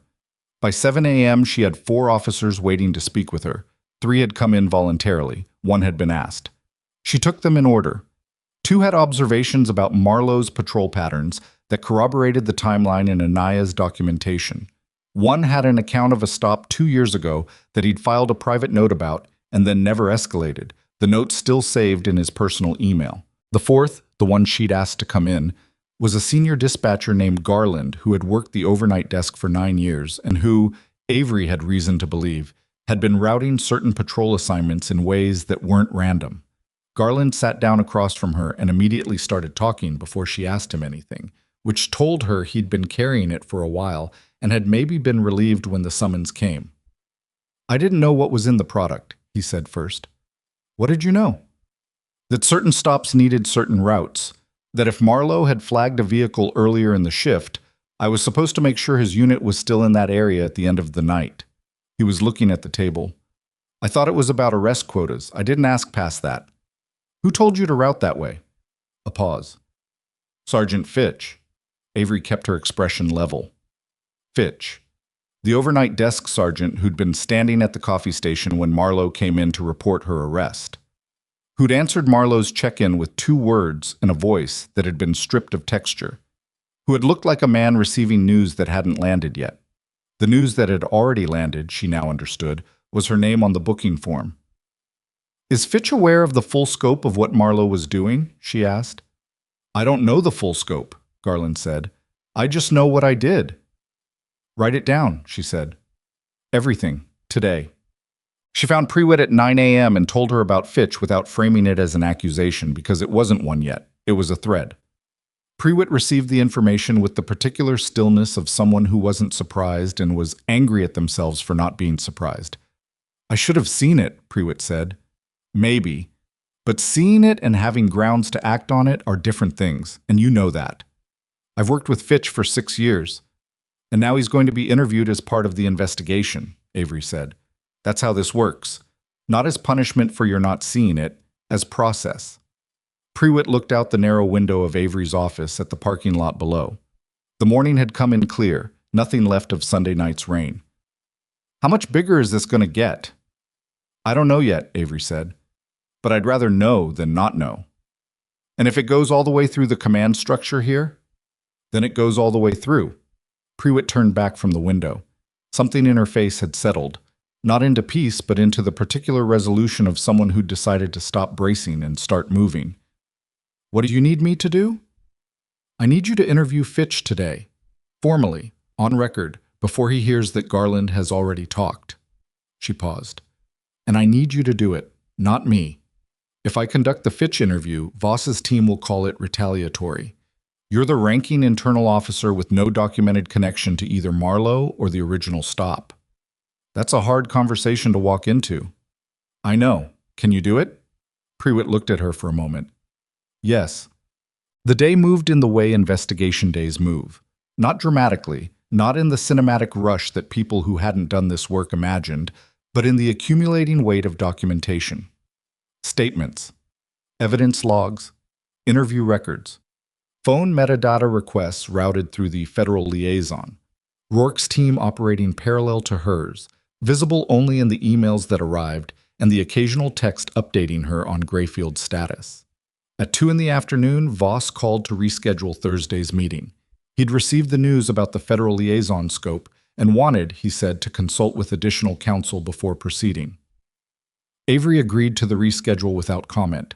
The request told her that Voss had understood, overnight, that the situation was no longer a departmental grievance he could manage through arbitration. He was recalibrating for a longer fight, which was fine. She had a longer timeline than he did. At 4, Anaya came back with a hard drive containing full-resolution versions of every photograph she'd described on Monday. Avery's hands were steady when she accepted it, but she felt the weight of 2 years of documented silence. Someone watching something wrong happen, and recording it, and holding on to the recording because every channel available had, at some point, closed. You kept these somewhere safe? Avery asked. Personal cloud storage, not linked to any department account. Good. She set the drive in the desk drawer with the investigation binder. You did the right thing keeping them. Anaya's expression was complicated. I kept them because I didn't know what else to do. I don't know if that's the same thing. It produced the same outcome, Avery said. Right now, that matters more than the motivation. Prewitt's interview with Fitch happened at 3:30 in the same conference room where Avery had confronted Marlow Monday morning. Avery didn't attend. She received the recording afterward, listened to it at her desk with the door closed and one earbud in. Fitch lasted 11 minutes before he stopped answering questions and requested a union representative. 11 minutes was enough. In 11 minutes, he confirmed that he had received Garland's routing instructions from above his own rank. Not from Marlow, not from another patrol officer. From above his rank. Prewitt had noted the phrase in her interview log with a small asterisk. When Avery listened to the recording, she noted it too, and then she sat with it in the same way she'd sat with the supply chain text from Delacroix the night before. Above Fitch's rank in the 3rd District's command structure, there were 2 positions. One was hers, which didn't exist until Monday morning. The other was the previous commanding officer, a man named Captain Harlan Odell, who had retired 14 months ago with a commendation ceremony and a plaque that was still hanging in the lobby outside the administrative wing. Avery had read Odell's retirement file 3 weeks ago as part of her pre-appointment review. It had struck her then as clean in the way that files sometimes were when they'd been prepared carefully. She'd noted it and moved on. Now she pulled it back up on her laptop and started reading it differently. She was 20 minutes into that reading when her phone buzzed. Rourke. She answered immediately. We have a problem, he said, and his voice had a quality she hadn't heard in it the previous night. Tight, controlled. The specific register of someone managing urgent information. Grayfield moved their delivery cycle. It was scheduled for 11 days out. It's now scheduled for 72 hours. She sat up straight. Why? We don't know yet. Could be routine schedule adjustment. Could be they were tipped. If they were tipped, then someone in the county knew we were looking and made a call. And if that delivery goes out before we can execute a warrant, the distribution record resets and we lose the primary evidentiary link between Grayfield and the individual contacts. A pause. Including Marlow. What do you need to move in 72 hours? Affidavits from your investigation corroborating the order record connection, specifically documented testimony, linking Marlow to the Grayfield product with specificity beyond the financial transfer records, something that places the product in his possession in a departmental context. Cole saw the bag, Avery said. He can testify to observing Marlow produce evidence from his own equipment, not from the vehicle. That's not enough alone. I have 2 years of Anaya's documentation showing body cam failures correlating to stops with Marlow. I have Garland's testimony about route manipulation. I have the lab report establishing the product is Grayfield's compound. She was already pulling documents as she spoke, stacking them mentally. What's the warrant threshold you need? Probable cause that Grayfield supplied the specific product found in your evidence sample to a law enforcement contact in Caldwell County for the purpose of facilitating false arrests. He paused. If you can get me that in an affidavit form by tomorrow morning, I can have the warrant application in front of a federal judge by noon. I'll have it to you by 6 a.m. A silence on the line. That's 12 hours. I know. Marsh, Rourke. I've drafted federal warrant affidavits before. I know what the threshold looks like. I'll have it to you by 6. Another pause. There's one more thing. His voice shifted fractionally, not softer, but more deliberate. The tip, if there was one. The only people who knew about Grayfield's involvement as of yesterday evening were you, me, Delacroix, and the 2 analysts on my team. She understood immediately what he wasn't saying. And whoever made a call to Grayfield, she said, either works in my building or has a contact who does. I'm not accusing anyone in your department. No, she said. But someone accelerated that delivery schedule. Yes. She looked at the Odell file still open on her laptop screen. I'll have the affidavit to you by 6. She hung up and looked at the time. 5:48 p.m. on a Tuesday. 12 hours to 6 a.m. Wednesday. She pulled up a blank document and started typing. Oh. She worked until midnight without leaving the office. Prewitt came in twice, once with updated interview notes from Fitch's session, once with a printed copy of the federal liaison document that had arrived by courier and needed her signature on 3 pages. Avery signed it both times without stopping typing for more than 30 seconds. At midnight, she made herself stand up, walk to the window, and look at the parking lot for 2 minutes. Her eyes felt like someone had poured sand into them. Her right hand had the dull ache of too many hours on a keyboard. She went back to the desk.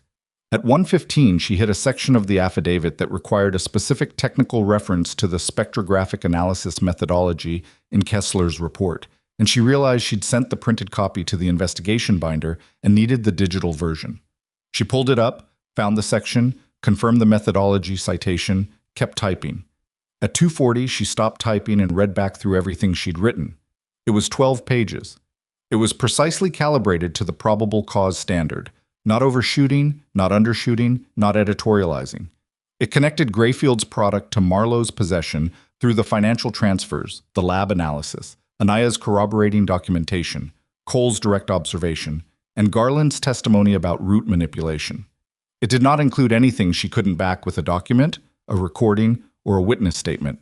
She read it twice more, corrected 2 citation errors and 1 sentence that was grammatically ambiguous, and sent it to Rourke at 3:04 a.m. Then she put her head down on the desk for what she intended to be 10 minutes. She woke at 4:50 to the sound of her office door opening. Not a knock. The door simply opened. She was upright and alert before she was fully awake. Years of being in places where doors opening without warning meant something. She had the desk lamp on before she registered who was standing there. It was Cole. He looked pale and slightly unraveled, like someone who'd driven somewhere fast and hadn't had time to compose himself before arriving. He was in civilian clothes, not on shift, and he was holding his phone in one hand with the screen facing outward. "I'm sorry," he said. "Prewitt gave me the building code. I know what time it is." "What happened?" He turned the phone so she could see the screen. It was a text message. The sender was listed as an unknown number. The message was 4 words and an image. The 4 words were, "back off or else." The image was a photograph. She looked at it for 2 seconds and then stood up from the desk because looking at it from a seated distance wasn't enough. It was a photograph of Cole, taken from outside through a window, at night. He was in what looked like his apartment kitchen, standing at the counter, unaware. The timestamp in the image metadata was 11:34 p.m., 2.5 hours ago. "Someone was outside of my apartment," Cole said. His voice was steady, in the way that people are steady when they're running on adrenaline and haven't crashed yet. "Watching me." Avery looked at the image on his phone. Then she looked at him. Is anyone with you right now? She asked. No, I drove here straight. Okay. She was already reaching for her desk phone.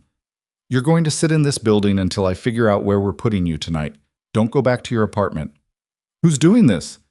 His voice cracked on the last word, just slightly, just enough to show the seam. Marlow's on administrative leave. He can't. Marlow isn't doing this alone, she said. He never was. She was dialing Rourke before Cole finished processing that sentence. It was 4:51 in the morning. The warrant affidavit had been in Rourke's inbox for an hour and 47 minutes. Rourke picked up on the second ring, which meant he hadn't been asleep either. Someone just threatened Cole, she said, photographed through his apartment window 40 minutes ago. I need to know if your team has any overnight surveillance on Marlow's location. A brief pause. Hold on.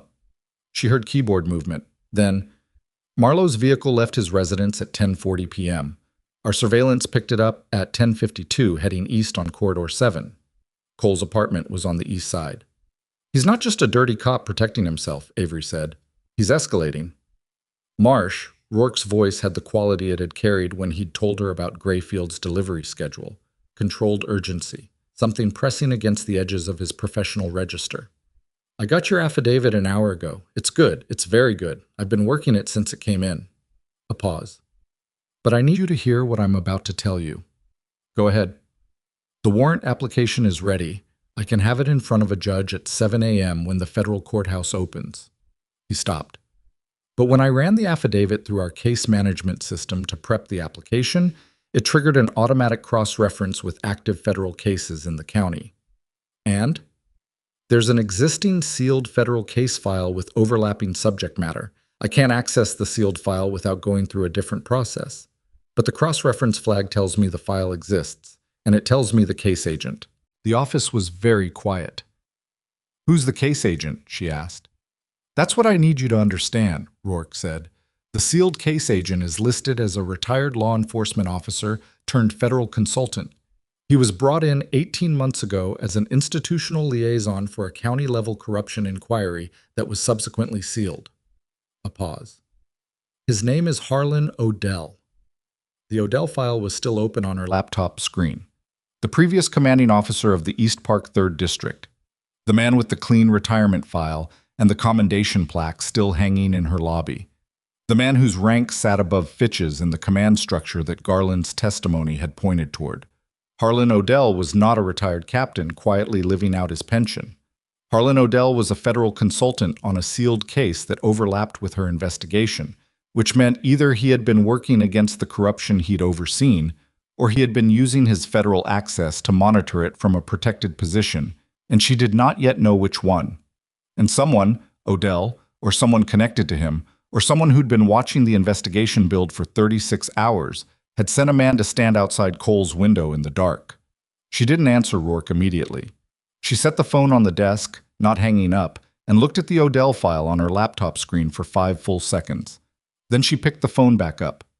Is the sealed case file accessible through the presiding judge? She asked. With cause, yes. But that's a motion, and a motion takes time we don't have if Grayfield's moving in 72 hours, and someone is already pressuring witnesses. She thought through the structure of it. If Odell is the case agent on a sealed inquiry into county corruption, there are 2 possibilities. Either he was legitimately investigating the same network we're looking at, which means the sealed file is an asset we need access to, or he used his federal consultant position as a shield while maintaining operational control of the network underneath. The second possibility would mean he walked out of the 3rd District and kept running it from outside. He retired 14 months ago. Garland's routing manipulation goes back at least 24 months. Fitch confirmed the instruction chain went above his rank. She paused. If Odell left and nothing in the pattern changed, then leaving was cover, not exit, Rourke said. Can you get to the presiding judge on the sealed case? Not at 5 in the morning. What about your division chief? A long pause. That's a significant ask, Marsh. If I go to my division chief at 5 a.m. and request sealed case access on the basis of a theory, it's not a theory. It's a pattern in documented evidence with a witness intimidation incident from 2 hours ago. She looked at Cole, who was sitting in the chair across from her desk, looking at the floor. Cole received a threat photograph. Marlow's vehicle was placed in his neighborhood at the right time. If Odell is connected to Marlow's operation and has federal consultant access, he could have known about the warrant application the moment it hit the case management system. Another pause. Longer. "Give me 30 minutes, Rourke said. He hung up. Avery set the phone down and looked at Cole. He was still looking at the floor. He had the specific stillness of someone who'd used up their immediate adrenaline and hadn't yet decided what to replace it with. "Cole," he looked up. "What I told you on Monday about your statement, writing everything down, all of it. Did you do that?" "Yes. Sent it to the Internal Affairs address yesterday afternoon." "Is it thorough? Specific dates, specific stops, specific language Marlow used?" 14 months of specifics," he paused. "I kept notes. On my personal phone. I didn't know why I was doing it at the time. I think I was documenting it in case I ever needed to prove that I tried to not know about it." Avery looked at him for a moment. The human mind doing its particular kind of crooked accounting, building a record of its own avoidance as a preemptive defense. "Can you send those notes to Rourke's federal address? Tonight. Right now." "Yes." "Do it." He pulled out his phone and started moving through it. She turned back to her laptop and opened a new document. There were things she needed to get on paper before the morning moved any faster, and the morning was already moving faster than she'd planned for. Rourke called back at 5:34. Not 30 minutes, 23. That told her his division chief had already been awake, which told her the division chief had already known something was moving in Caldwell County.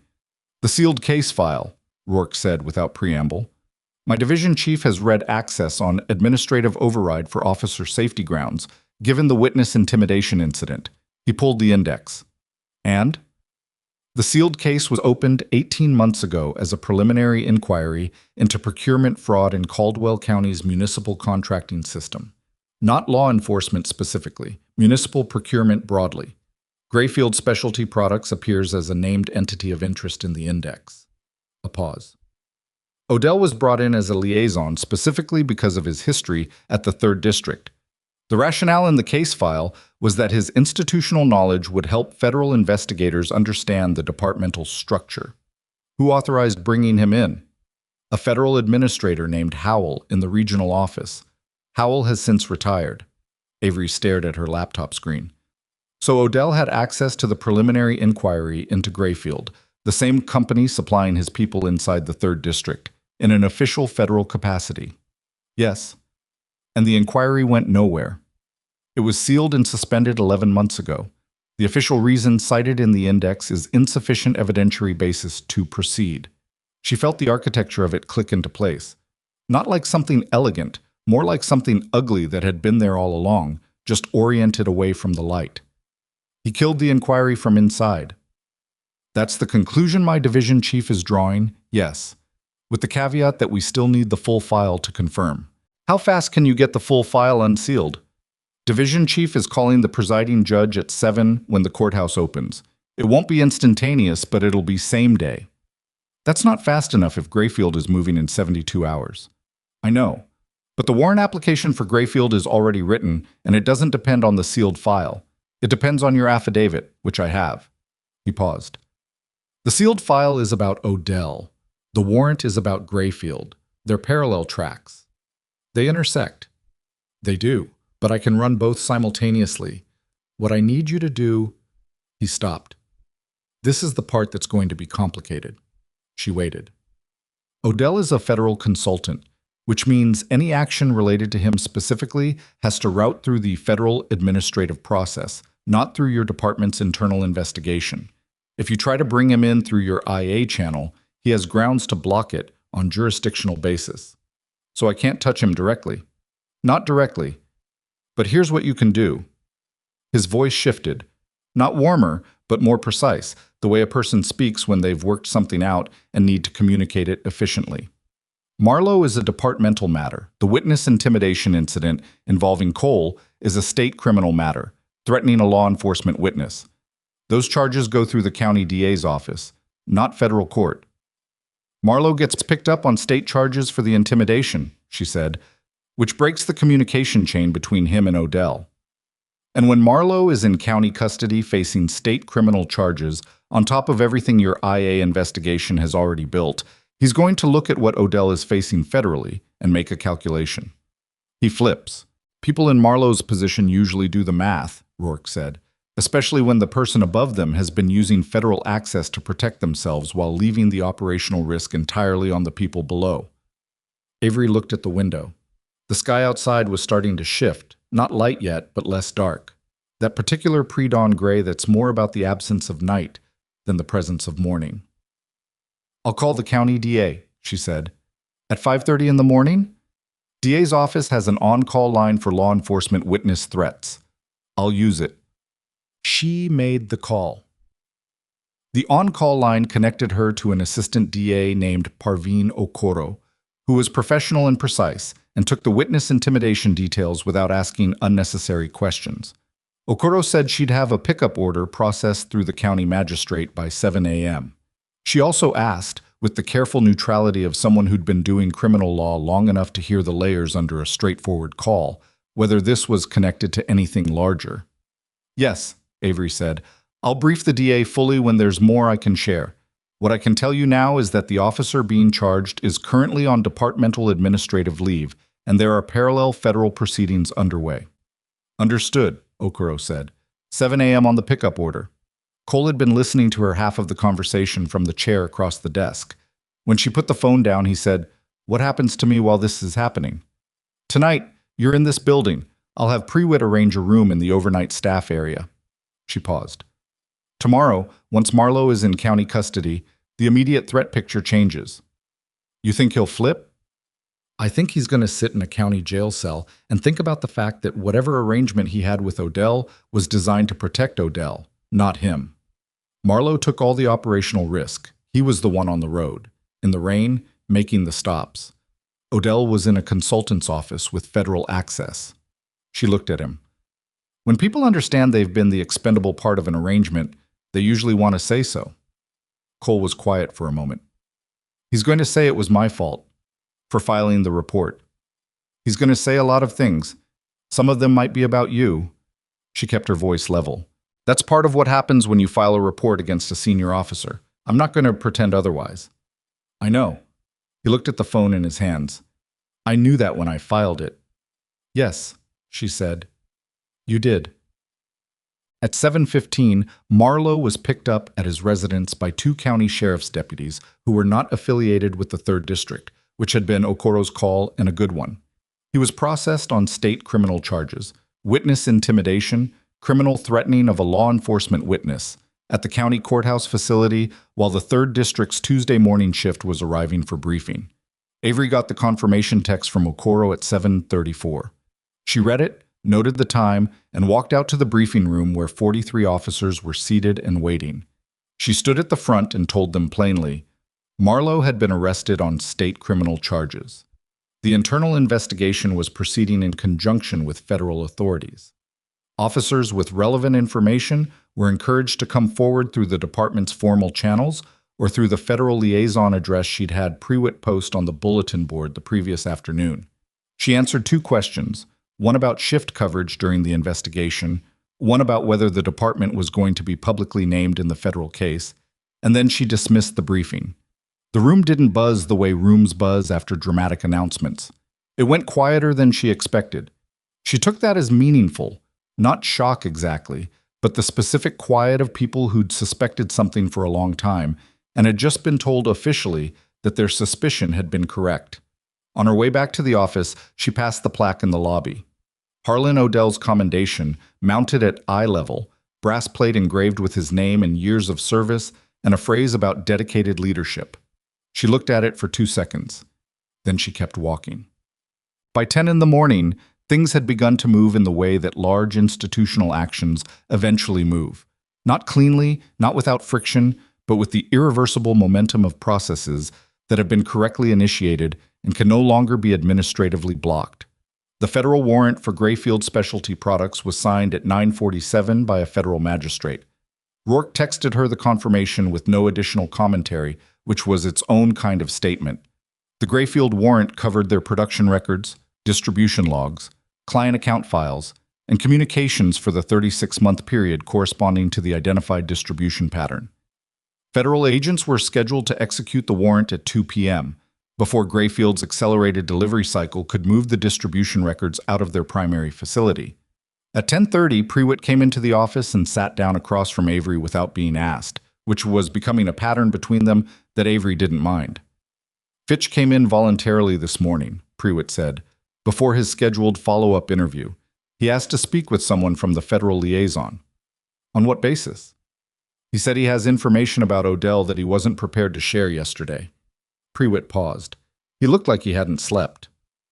People who make the calculation often don't sleep before they make it, Avery said. Tell Rourke's team Fitch is available. Already did. A pause. There's something else. The commendation plaque in the lobby. Avery looked at her. 3 officers asked me separately this morning whether it was going to come down, Prewitt said. I didn't know what to tell them. Tell them it's a departmental decision that will be made through the appropriate process, Avery said, which is true. And what does the appropriate process look like? It looks like waiting until there are findings. She paused. But between you and me, Diane, plaques come down when the record behind them changes, and the record is changing. Prewitt nodded once. She stood to go, then she stopped. Can I ask you something, personally? Go ahead. When you were in the holding cell Sunday night, did you know it was going to work out? Any of it? Avery thought about that honestly, the way the question deserved. I knew I had a case. I didn't know how far it went. I didn't know about Grayfield or Odell or any of the structural stuff. She looked at the window. What I knew was that Marlow had made a fundamental error. What error? He thought I was alone, she said. People who operate the way he operates depend on isolation. They pick targets who don't have connections to the system, who can't navigate it, who won't be believed if they try. She paused. He stopped someone who'd spent 15 years building exactly the connections he assumed I didn't have. That's the error. Prewitt was quiet for a moment. He had no idea. No, Avery said. He really didn't. Fitch's voluntary statement to Rourke's team took 2 hours and 20 minutes. Avery received a summary at 1:15 p.m., while federal agents were staging near Grayfield's facility for the 2 p.m. warrant execution. Fitch's account was more complete than Garland's and reached further back than either of them had documented. He confirmed that Odell had maintained operational communication with Marlow and 2 other officers after his retirement, not through department channels, but through a private communication structure that used intermediaries and, on at least 4 occasions that Fitch could specifically describe, in-person meetings at a location outside the county. He confirmed that the routing manipulation had been directed by Odell, framed as a way to maximize the precinct's arrest metrics, plausible deniability built into the framing from the beginning. He confirmed that he had known, approximately 16 months ago, that the evidence being produced in certain stops was not legitimate, and that he had said nothing because Odell had been explicit, in language Fitch quoted with the precision of someone who'd replayed it many times, about what happened to people inside the department who created problems. The language Fitch quoted was not threatening in an overt way. It was the administrative kind of threat, transfers, performance reviews, assignments that made careers stall and then die quietly. The kind of threat that leaves no fingerprints. At the bottom of Rourke's summary was a single line. Fitch has agreed to full cooperation. Immunity discussion underway. Avery read it twice.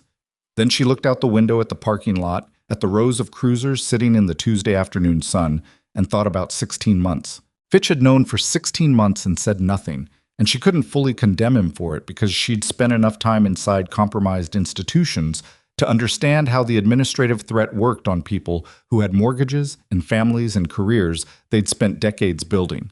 Understanding it didn't make it right, but it made it human, which was different. At 2:08 p.m., Rourke texted, Grayfield warrant executed, facility secured, distribution records in federal custody. At 2:47, preliminary review of Grayfield records confirms orders to 6 county contacts. Marlow account confirmed. 2nd, 3rd District contact also confirmed. Name forthcoming pending notification protocol. She was still reading that text when Prewitt knocked. Someone in the lobby, Prewitt said. He doesn't have an appointment. He says his name is Harlan Odell. The office went very still. Avery set the phone face down on the desk. She looked at Prewitt. Is he alone? Yes. No vehicle in the lot that we can associate with him. He walked in through the front entrance. Prewitt's expression was carefully neutral. He told the desk officer he's here to see you voluntarily. Those were his words. Voluntarily, Avery said. Yes. She thought about it for 3 seconds. Odell walking into the 3rd District on the same afternoon the Grayfield warrant was executed was not a coincidence. It was a move. The question was what kind? A preemptive presentation, an attempt to control the narrative before federal custody became the only remaining option, or something else that she hadn't mapped yet. Tell the desk officer to ask him to wait, she said. Offer him water. Keep him comfortable. She was already reaching for her phone. Don't tell him I'm aware he's here. Prewitt nodded and left. Avery called Rourke. Odell is in my lobby, she said when he picked up. A silence that was 4 seconds long. Voluntarily? That's what he's saying. Don't talk to him alone, Rourke said immediately. He still has federal consultant status until it's formally revoked. Anything you say to him? I know. I'm not going to talk to him alone. She paused. How fast can you get here? 20 minutes. He'll wait. She kept her voice even. He came here, Rourke. He walked into this building. Why? She looked at the Odell file, still open on her laptop. The clean retirement, the commendation, the sealed case that had died 11 months ago. A man who had spent 22 years building something inside the 3rd District and had watched it start to collapse in 48 hours, from the moment a woman he'd never heard of had been pulled over on a rainy highway by one of his people. Because this is his building, she said. He's been running it for 20 years, and he thinks if he walks in here on his own terms, he still has some control over what happens next. She stood up and walked to the window. From the office, she couldn't see the lobby. The angle was wrong. But she could see the front entrance, the steps, the parking lot. No car she could connect to him. He's scared, she said. People who are scared make the mistake of confusing movement with control. She watched a cruiser pull into the lot below. 20 minutes, Rourke? I'm already in my car. She hung up and looked at the window for one more moment. Then she turned back to the desk, opened her laptop, and pulled up everything she had on Odell's financial records, the portion that Rourke's team had shared with her the previous evening, the transfers she hadn't had time to fully analyze. She had 19 minutes. She used them. Rourke arrived in 18. He came through the side entrance with another agent she hadn't met, a woman named Tron, who was a head shorter than Rourke and moved with the efficiency of someone who didn't waste steps. They set up in the conference room adjacent to Avery's office in 4 minutes, recording equipment, a second documentation presence, the procedural architecture that federal witness interviews required. At no point did any of this become visible to the man waiting in the lobby. Avery walked out to the lobby herself. Harlan Odell was 63 years old and looked 10 years younger in the way that men who've held authority for a long time sometimes do. The posture maintained, the grooming deliberate, the physical presentation of someone accustomed to being read as credible on sight. He was sitting in one of the lobby chairs with his hands folded on his knee, and he stood up when she came in with the practiced ease of someone who'd spent decades standing up when people walked into rooms. Captain Marsh, he said. Mr. Odell. She didn't extend her hand. I understand you wanted to speak with me. I did. He looked at her with an assessment that wasn't hostile, more like the careful measuring of someone who'd been managing people for long enough to do it automatically. I thought it was important to come in person rather than through, he paused, through the process that I imagine is underway. Come with me, she said. She walked him to the conference room. When he saw Rourke and Tran inside, something moved in his expression.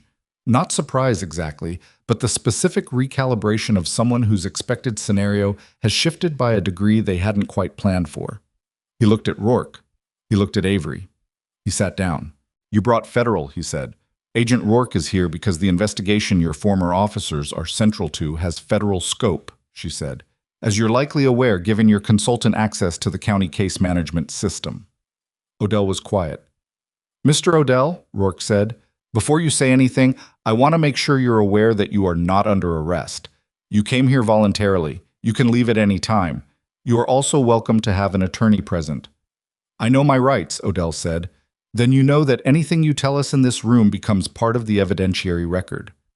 Odell looked at the table. He had large hands, the kind that came from physical work done early in life. and he pressed them flat on the table's surface in a gesture that was almost identical to the one Rutherford had used when he'd sat across from Avery and tried to steady himself before talking. "The Grayfield warrant," Odell said. "It went this afternoon." "Yes," Rourke said. "Then you have the distribution records." "We do." Odell nodded slowly. He looked at his hands on the table. Then he looked up at Avery, and the look was direct. Not defiant, not contrite, but the specific directness of someone who's decided that performing either of those things would be insulting to everyone in the room. "I want to tell you something," he said, "before this goes where it's going." "Go ahead," Avery said. "Marlow was supposed to be contained," he said. "What he was doing, the stops, the planted evidence, that started as a metrics operation. Arrest numbers, clearance rates, the department standing in the county performance review. I built the structure. I directed the routing. I knew what product Grayfield was providing, and I authorized the relationship." He said it without flinching, which she respected in a cold way. "What I did not authorize and what I did not know about until 8 months ago was Marlow expanding it, running it outside the parameters, targeting people on his own initiative for his own reasons." "What did you do when you found out?" Avery asked. "I tried to manage it, quietly, without—" He stopped. "Without it becoming what it's become." "You tried to manage a corrupt operation from inside a sealed federal case file," Rourke said, "using your consultant access to monitor the investigation while continuing to protect the people you were supposed to be investigating." Odell didn't deny it. That was, she thought, why he'd walked in here voluntarily, because denial wasn't available anymore, and he was experienced enough to know it. "You sent someone to Cole's apartment last night," Avery said. He looked at her. "I made a call to Marlow. I told him the situation was critical. I did not instruct him to threaten anyone. He interpreted your call as authorization.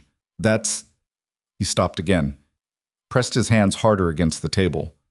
"Yes, that's probably accurate." The room sat with that for a moment. Avery looked at this man, the commendation plaque in the lobby, the clean retirement file, 22 years of building something in this department that had ground down people on rainy highways and broken the ones who tried to speak up, and which had managed to look, from the outside, like a precinct that ran clean, and she felt something that wasn't quite anger and wasn't quite satisfaction, something harder than both.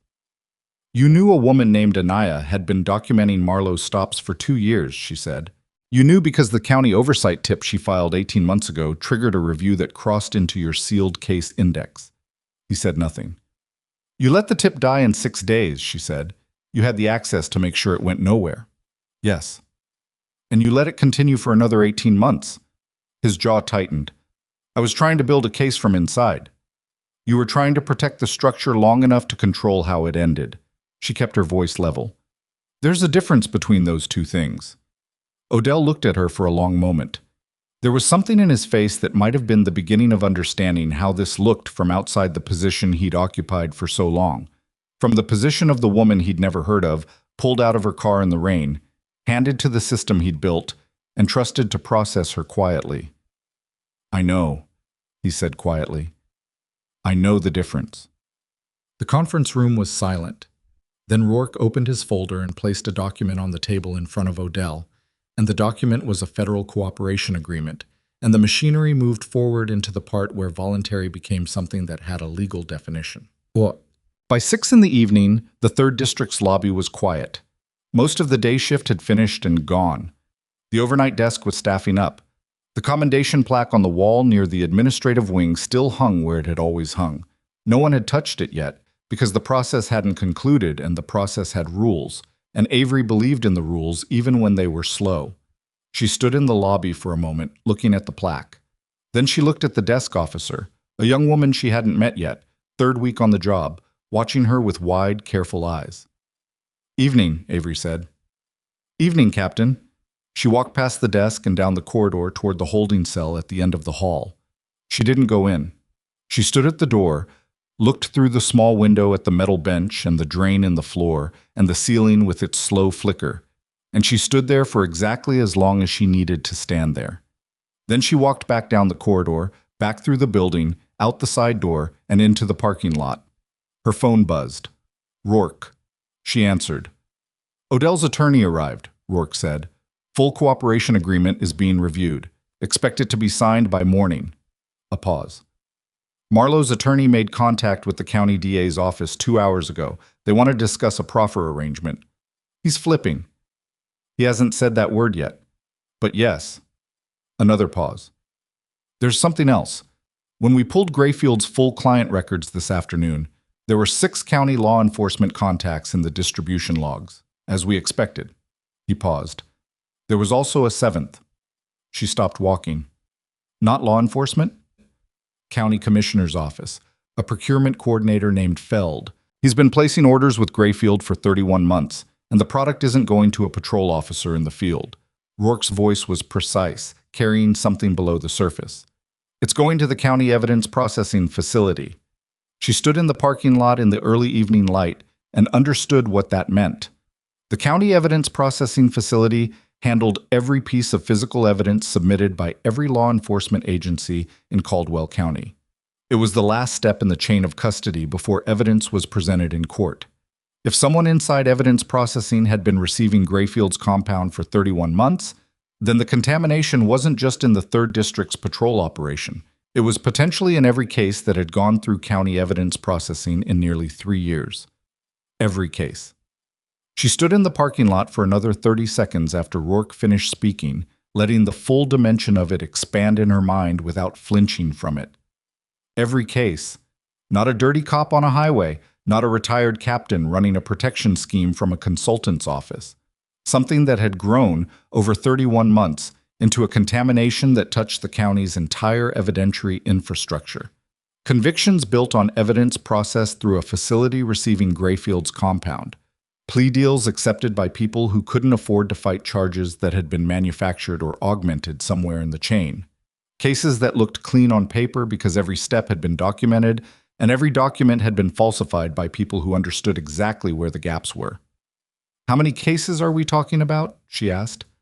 We don't know yet, Rourke said. The facility processes evidence for 14 agencies in the county. 31 months of intake logs. We're going to need a full audit. That's hundreds of cases. Possibly more. We won't have numbers until we pull the logs against Grayfield's delivery records and cross-reference intake dates. A pause. Marsh, this is bigger than the 3rd District. This is county-wide. I know what it is, she said. The DA's office is going to need to be briefed tonight, not Okoro, the DA herself. Set it up. There's going to be pressure to contain this, from the county, from the commissioner's office, from anyone whose cases run through that facility. There's going to be a lot of things, she said. Set up the briefing. She went back inside. The briefing with District Attorney Harriet Vance happened at 8:30 that evening in the DA's conference room across town, a room that smelled like old paper and carpet cleaner and had a whiteboard covered in case notations that nobody had erased. Vance was 60 years old, had been DA for 11 years, and had the specific tiredness of someone who had seen too many things go wrong in the county she'd spent her career trying to run correctly. She listened to Rourke's summary without interrupting. When he finished, she was quiet for a long moment. Then she looked at Avery. You've been in this county for 3 days, Vance said. Yes. And you're telling me that the county evidence facility has been compromised for 31 months. That's what Grayfield's distribution records indicate. We'll need the audit to confirm scope. Vance looked at the whiteboard, at the case names written there, the trial dates, the motion hearings. Things in motion that might now be connected to a supply chain nobody had known about until 48 hours ago. Do you have any idea what this means for pending cases? I have a very clear idea, Avery said, which is why we need to move on the audit before any of those cases reach a proceeding where the evidentiary record gets locked in. If I initiate an audit of the county evidence facility based on a federal warrant served today, I'm going to have every defense attorney in Caldwell County filing motions by Friday morning. Yes, Avery said. You are. Vance looked at her. You're not troubled by that. I'm troubled by 31 months of potentially contaminated evidence being used to convict people who may not have had a fair process, Avery said. The defense motions are a consequence of that, not a problem I caused. Vance was quiet again. She had the quality. Avery had noticed it within the first 5 minutes, of someone who processed things completely before responding, which was rarer than it should have been in rooms like this. "What do you need from my office?" Vance asked. "Authorization to begin the audit in parallel with the federal process. Your office initiating independently of federal pressure means the county takes accountability for its own system rather than waiting to be told." Avery paused. "It also means you're ahead of the story instead of behind it." Vance looked at Rourke. "Is the federal case going to become public?" "When charges are filed, yes. We're looking at filing within the week on Grayfield. Charges on Odell and the procurement coordinator Feld are being built now." He paused. "Marlow's proffer is expected to be finalized tomorrow." Vance absorbed that. Then she turned back to the whiteboard and looked at it for a long moment, at the names and dates that represented the machinery of justice in this county. And Avery watched her understand, not for the first time but with fresh weight, that machinery could be corrupted quietly, incrementally, by people who knew where its blind spots were. "Initiate the audit," Vance said. "I'll have the authorization order drafted tonight." Quote. Marlow signed his proffer agreement at 10:14 the following morning. Avery wasn't in the room. She didn't need to be. Okoro called her with the confirmation, and Avery wrote the time in her notes and kept working on the 3rd District's internal documentation, which had grown into a binder so thick it no longer closed cleanly. What Marlow gave them in exchange for consideration on the state witness intimidation charge was 14 months of operational detail, every stop, every product placement, every instruction he'd received through the communication chain that led back to Odell. He gave them dates of in-person meetings. He gave them the identity of the 2nd 3rd District officer, a patrol senior named Gareth Boone, who had been running the same operation on the night shift while Marlow covered days. He gave them the name of the intermediary who had connected Odell to the Grayfield distribution network, a former city contractor named Willits, who had been doing business with the county for 15 years. He gave them everything. Not out of remorse, Avery had no illusion about that, out of arithmetic. The math of a man looking at what was stacked against him and deciding that the best remaining move was to be useful. She received Okoro's summary of the proffer and read it at her desk without expression.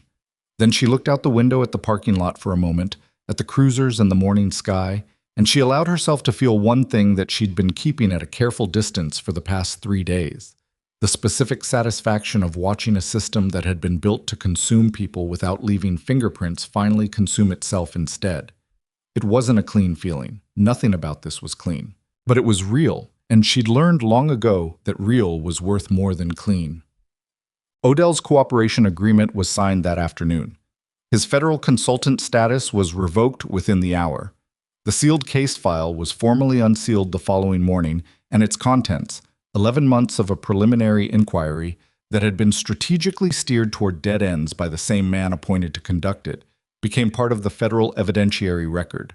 Gareth Boone, the night shift officer, was arrested on Thursday. He didn't fight it. He'd apparently understood from the moment Marlow was picked up that the structure had already collapsed, and that fighting was a way of spending money he didn't have on an outcome he wasn't going to get. The county evidence facility was placed under independent administrative oversight on Thursday afternoon pending the full audit. 14 agencies were notified. The notifications triggered, as Vance had predicted, a wave of defense attorney filings that began before the day was out. Motions challenging evidentiary validity in pending cases, requests for record review in closed cases, demands for audit access that were, Avery thought, entirely legitimate demands that the system was going to have to answer. That was the part that didn't feel like victory.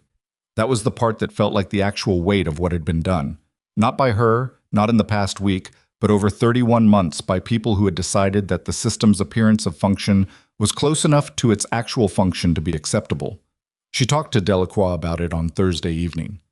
"How many of those cases hold up?" she asked. "Realistically." "Depends on the audit," Delacroix said. The compound Grayfield was providing past field tests, so the initial probable cause in most stops was documented as real.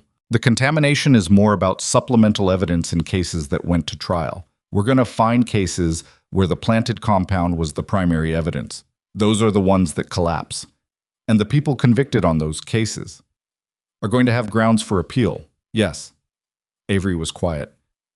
"Marsh," Delacroix said, "you didn't build this. You exposed it." "I know the difference," she said.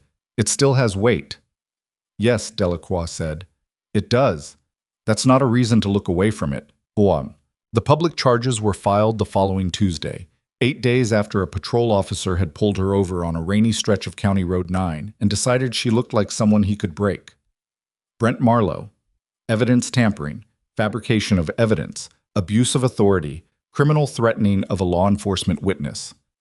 4 counts, 2 felonies. Harlan Odell, obstruction of justice, abuse of a position of federal trust, conspiracy to obstruct a government investigation, procurement fraud. Federal charges. 5 counts. Gareth Boone, evidence tampering, fabrication of evidence, abuse of authority. 3 counts. Procurement coordinator Feld, procurement fraud, conspiracy.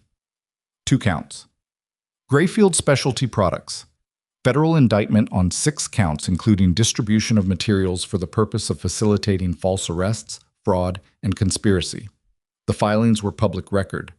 Sandra Lyle at the Caldwell County Courier had the story up within an hour of the courthouse releasing the documents, and she had it complete. Not just the charges, but the timeline, the Grayfield connection, the county evidence facility audit, the scope. She'd been working it all week, carefully, the way she'd told Avery she would when Avery had called her at 5 in the morning. The story ran with a photograph of the 3rd District's exterior and a headline that was factual and said everything it needed to say.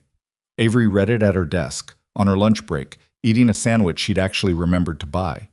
She read it the way she read everything, for the gap between what was stated and what was implied. And when she finished, she set her phone down and finished the sandwich and went back to work.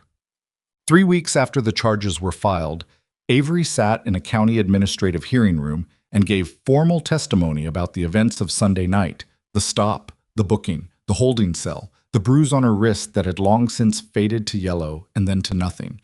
She gave it in the same flat, sequential way she'd rehearsed everything in the holding cell that night, what she'd seen, what she'd heard, what she could verify.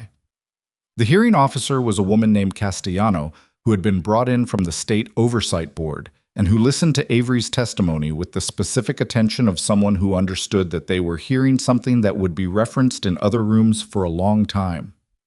When Avery finished, Castellano looked at her over the top of her reading glasses. "Captain Marsh, is there anything you'd like to add that isn't part of the formal record?" Avery thought about it. Not the formal record version of thinking about it, actually thinking about it. The holding cell, the flicker in the ceiling, the metal bench, the sound of Marlow's voice saying people like you and meaning something specific by people, meaning someone he had already decided was powerless before he finished the sentence. "No," she said, "the record is complete." She walked out of the hearing room and into the corridor, and in the corridor she stopped and stood against the wall for a moment. Not because she was overwhelmed, because she was tired in the real way, the accumulated way, and she wanted to acknowledge it before she went back to the precinct, and the binder, and the audit notifications, and the 14 agencies, and everything else that was waiting. She pressed her thumb against her left wrist where the bruise had been. The skin was normal now, unmarkable. The mark was gone, and the situation that had made it was no longer contained in a single corrupt officer on a rainy highway. It had expanded into charges and hearings, and audit processes, and defense filings and appeals, and all the long, grinding, imperfect machinery of accountability. That machinery wasn't satisfying in the cinematic sense.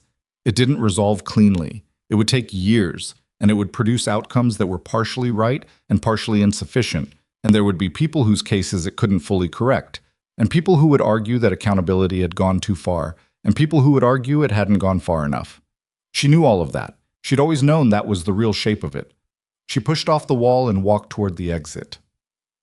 Cole had his formal review with the Internal Affairs Board in the 5th week after the charges were filed.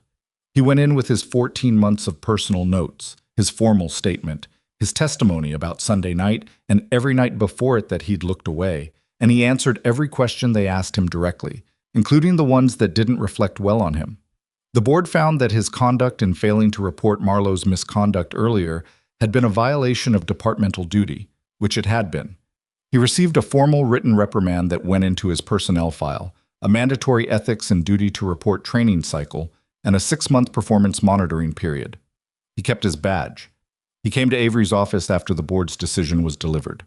He sat down across the desk, and he looked different than he had the first time he'd sat there. Not more confident exactly, but more settled. Like someone who'd accepted something about himself that he'd been avoiding. It's fair, he said. Yes, she said. I thought maybe... He stopped. I thought I might feel worse about it. How do you feel? He thought about it. Like I know what I'd do now. In the same situation. He paused. I didn't know that before. That's not nothing, Avery said. A lot of people who've been in your position never figure that out. He nodded. He started to get up. Cole, she said. He stopped. The report you filed at 2:41 in the morning, before you knew who I was. She looked at him. That's the one that matters. Everything else is consequence. He held her gaze for a moment.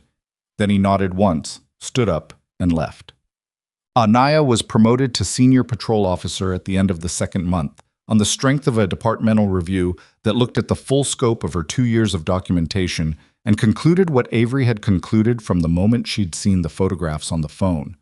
That quietly keeping a record, in a building where keeping records was dangerous, was a form of courage that the department hadn't previously known how to recognize. The promotion ceremony was brief and functional. Avery wasn't a person who believed in making ceremony larger than the thing it was honoring. She said a few words about what the documentation had made possible. She shook Anaya's hand. Anaya shook back. Her grip was firm. Her expression was the one she'd worn in Avery's office on Monday afternoon, complicated, real, not performing anything. You know this doesn't fix the whole thing, Anaya said. No, Avery said. It doesn't. Good. Anaya looked out at the room where the rest of the department was moving through the end of a Thursday shift. I'd be worried if someone told me it did. Odell's guilty plea came on a Wednesday morning in federal court, 5 weeks and 3 days after the charges were filed. He pled to 3 of the 5 counts. The remaining 2 were dropped as part of the agreement. He was sentenced 8 weeks later to 6 years in federal custody, with 3 years of supervised release, and was ordered to cooperate fully with the ongoing county case audit. The commendation plaque in the 3rd District lobby came down the afternoon the plea was entered. Avery didn't make an announcement about it. She asked Prewitt to have it removed, and Prewitt had it removed, and the wall where it had been was lighter in color than the surrounding paint, a rectangle of pale beige where the plaque had blocked 22 years of slow discoloration. Several officers noticed. Nobody said anything about it directly. One officer, a woman named Tillman, who'd been at the 3rd District for 9 years, stopped in the lobby on her way out of shift and looked at the rectangle for a long moment. Then she kept walking. That was enough. Marlow went to trial rather than accepting the plea his attorney had negotiated.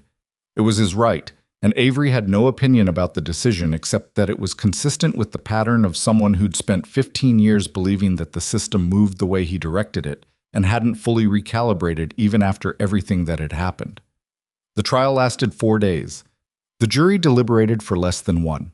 He was convicted on all 4 counts, both felonies, both misdemeanors, and sentenced to 8 years with the possibility of parole at 5. He was permanently decertified as a law enforcement officer in Caldwell County. He would never hold a badge again anywhere in the state. Avery was in the 3rd District when the verdict came through, handling a budget review meeting that had been scheduled for 2 weeks and couldn't be moved.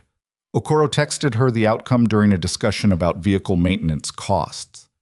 She read the text, put her phone face down on the table, and continued the meeting. She felt something when she read it. Not triumph, that wasn't the right word for it. Something closer to the feeling of a weight being set down. Something you carry for so long that you stop noticing its presence until the moment you put it down and register, for the first time in a long time, what it feels like to stand without it. The county evidence facility audit concluded 4 months after it had been ordered. It was thorough, methodical, and produced findings that required a separate report of their own. 72 cases identified as potentially compromised by Grayfield-supplied materials, of which 31 involved compound-based evidence as a primary factor. Of those 31, 19 were referred for case review. Of those 19, 11 resulted in new hearings. Of those 11, 7 produced outcomes that were different from the originals. 7 people. Not a number that fit cleanly into a story about justice. Too small to represent the full damage of 31 months, too large to dismiss as acceptable error. 7 people whose cases the system had gotten wrong and then, with considerable effort and imperfect mechanisms, tried to correct. Avery knew their names. She'd read every case file. Not because it was her job, the audit had been conducted independently of her department, but because she decided early that she wasn't going to look away from what the system she was now part of had done. That looking was uncomfortable. It was supposed to be uncomfortable. The discomfort was, she thought, one of the few honest things about the whole process. 6 months after Avery Marsh arrived in Eastpark, the 3rd District's complaint rate was down 38%. Community policing contacts were up. 3 officers who had previously been under informal supervision for use of force concerns had completed remedial training and returned to full duty with documented improvement. The department had a functioning relationship with the County Oversight Board, actual meetings, actual responses to findings, the kind of engagement that generates friction and occasionally heated arguments, and is, for those reasons, better than the alternative. None of it was finished. Institutions don't finish. They continue, and the quality of what they do depends on who's inside them. Making the 10,000 daily decisions that never appear in any report but constitute, in aggregate, the actual character of the place. She knew that. She'd known it when she accepted the job. The job wasn't to arrive and fix things. It was to arrive and be present, consistently, in the work of making something better than it had been, without the illusion that better was the same as done. On a Tuesday morning in the 6th month, Avery stood at the window of the CO's office looking at the parking lot. The window was the same window she'd looked at on the first morning, and the parking lot was the same parking lot, and the cruisers were lined up in the same rows. Nothing about the physical space had changed. Everything else had. Prewitt knocked and came in, still without waiting, a habit Avery had stopped noticing and had come to understand as the particular shorthand of someone who trusted the space enough to be direct in it. State Oversight Board wants to schedule a follow-up assessment, Prewitt said. 6-month check-in on the remediation plan. Set it up for next month. They also sent something else. Prewitt set an envelope on the desk. Came through the formal commendation channel. Avery picked it up, opened it, read it. It was a formal commendation from the State Oversight Board, citing the 3rd District's cooperation with the Grayfield federal investigation, the integrity of the internal review process, and specifically the actions of the commanding officer in the first 72 hours of the investigation. She read it once. Then she set it on the desk, face up, and looked at it for a moment. She thought about Sunday night, the rain on the highway, the lights in the mirror, the moment she'd stood at the trunk of her car and understood exactly what was happening and made the decision to let it happen, to go through it, to trust that what she'd built across 15 years of work would hold the weight of one very bad night. She thought about the holding cell, the flickering light, the way hours accumulate in small spaces. She thought about Anaya and her 2 years of photographs. Cole in his 2:41 a.m. report. Rutherford with his hands pressed flat on the table, trying to steady himself before saying the true thing.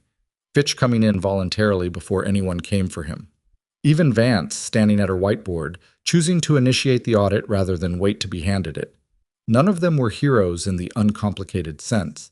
They were people who'd done difficult things imperfectly, late, with mixed motivations, under conditions that made the right choice genuinely costly. That was what it actually looked like when systems corrected themselves. Not clean, not dramatic. People making one hard decision at a time, often scared, often late, often inadequate to the full size of the problem, but making it anyway. She set the commendation in the desk drawer and went back to work. There was a budget review to finish, an overtime policy to revise, 2 incoming officers from the academy to orient, and a community liaison meeting on Thursday that she'd been told, by 4 different sources, was going to be adversarial. The department's relationship with 2 neighborhoods on the east side had been damaged by years of the exact kind of policing she'd spent the last 6 months pulling apart, and damaged relationships didn't heal because the people who'd damaged them were gone. They healed slowly, through presence and consistency and the willingness to sit in a room where people were angry and not try to redirect the anger into something more comfortable. She was looking forward to Thursday, in the way you look forward to things that are necessary and hard and yours to do too. This is the part of the story that doesn't usually get told. Not the charges, not the convictions, not the commendation in the desk drawer. The part that comes after. The Tuesday morning in month 6 when it's just work again, and the work is imperfect, and the institution you're trying to rebuild has a long memory of being something else. and the people inside it are carrying their own histories of silence and complicity and small moments of courage that nobody recorded. What Avery Marsh understood, what she'd understood in the holding cell, in the early hours of Monday morning, pressing her thumb against the mark on her wrist, was that power doesn't belong to the person who performs it loudest. It belongs to the person who keeps going when there's no audience. Every officer who ever used a badge to make someone small depended on the belief that the target was alone, that the system would absorb them, that the gap between what had been done and what could be proven was too wide to cross. What they never accounted for was the person on the other side of that gap who had been crossing difficult distances, quietly, for 15 years before the night they chose to make her a target. They never accounted for the fact that the woman they dismissed was the one who would decide what came next. She did.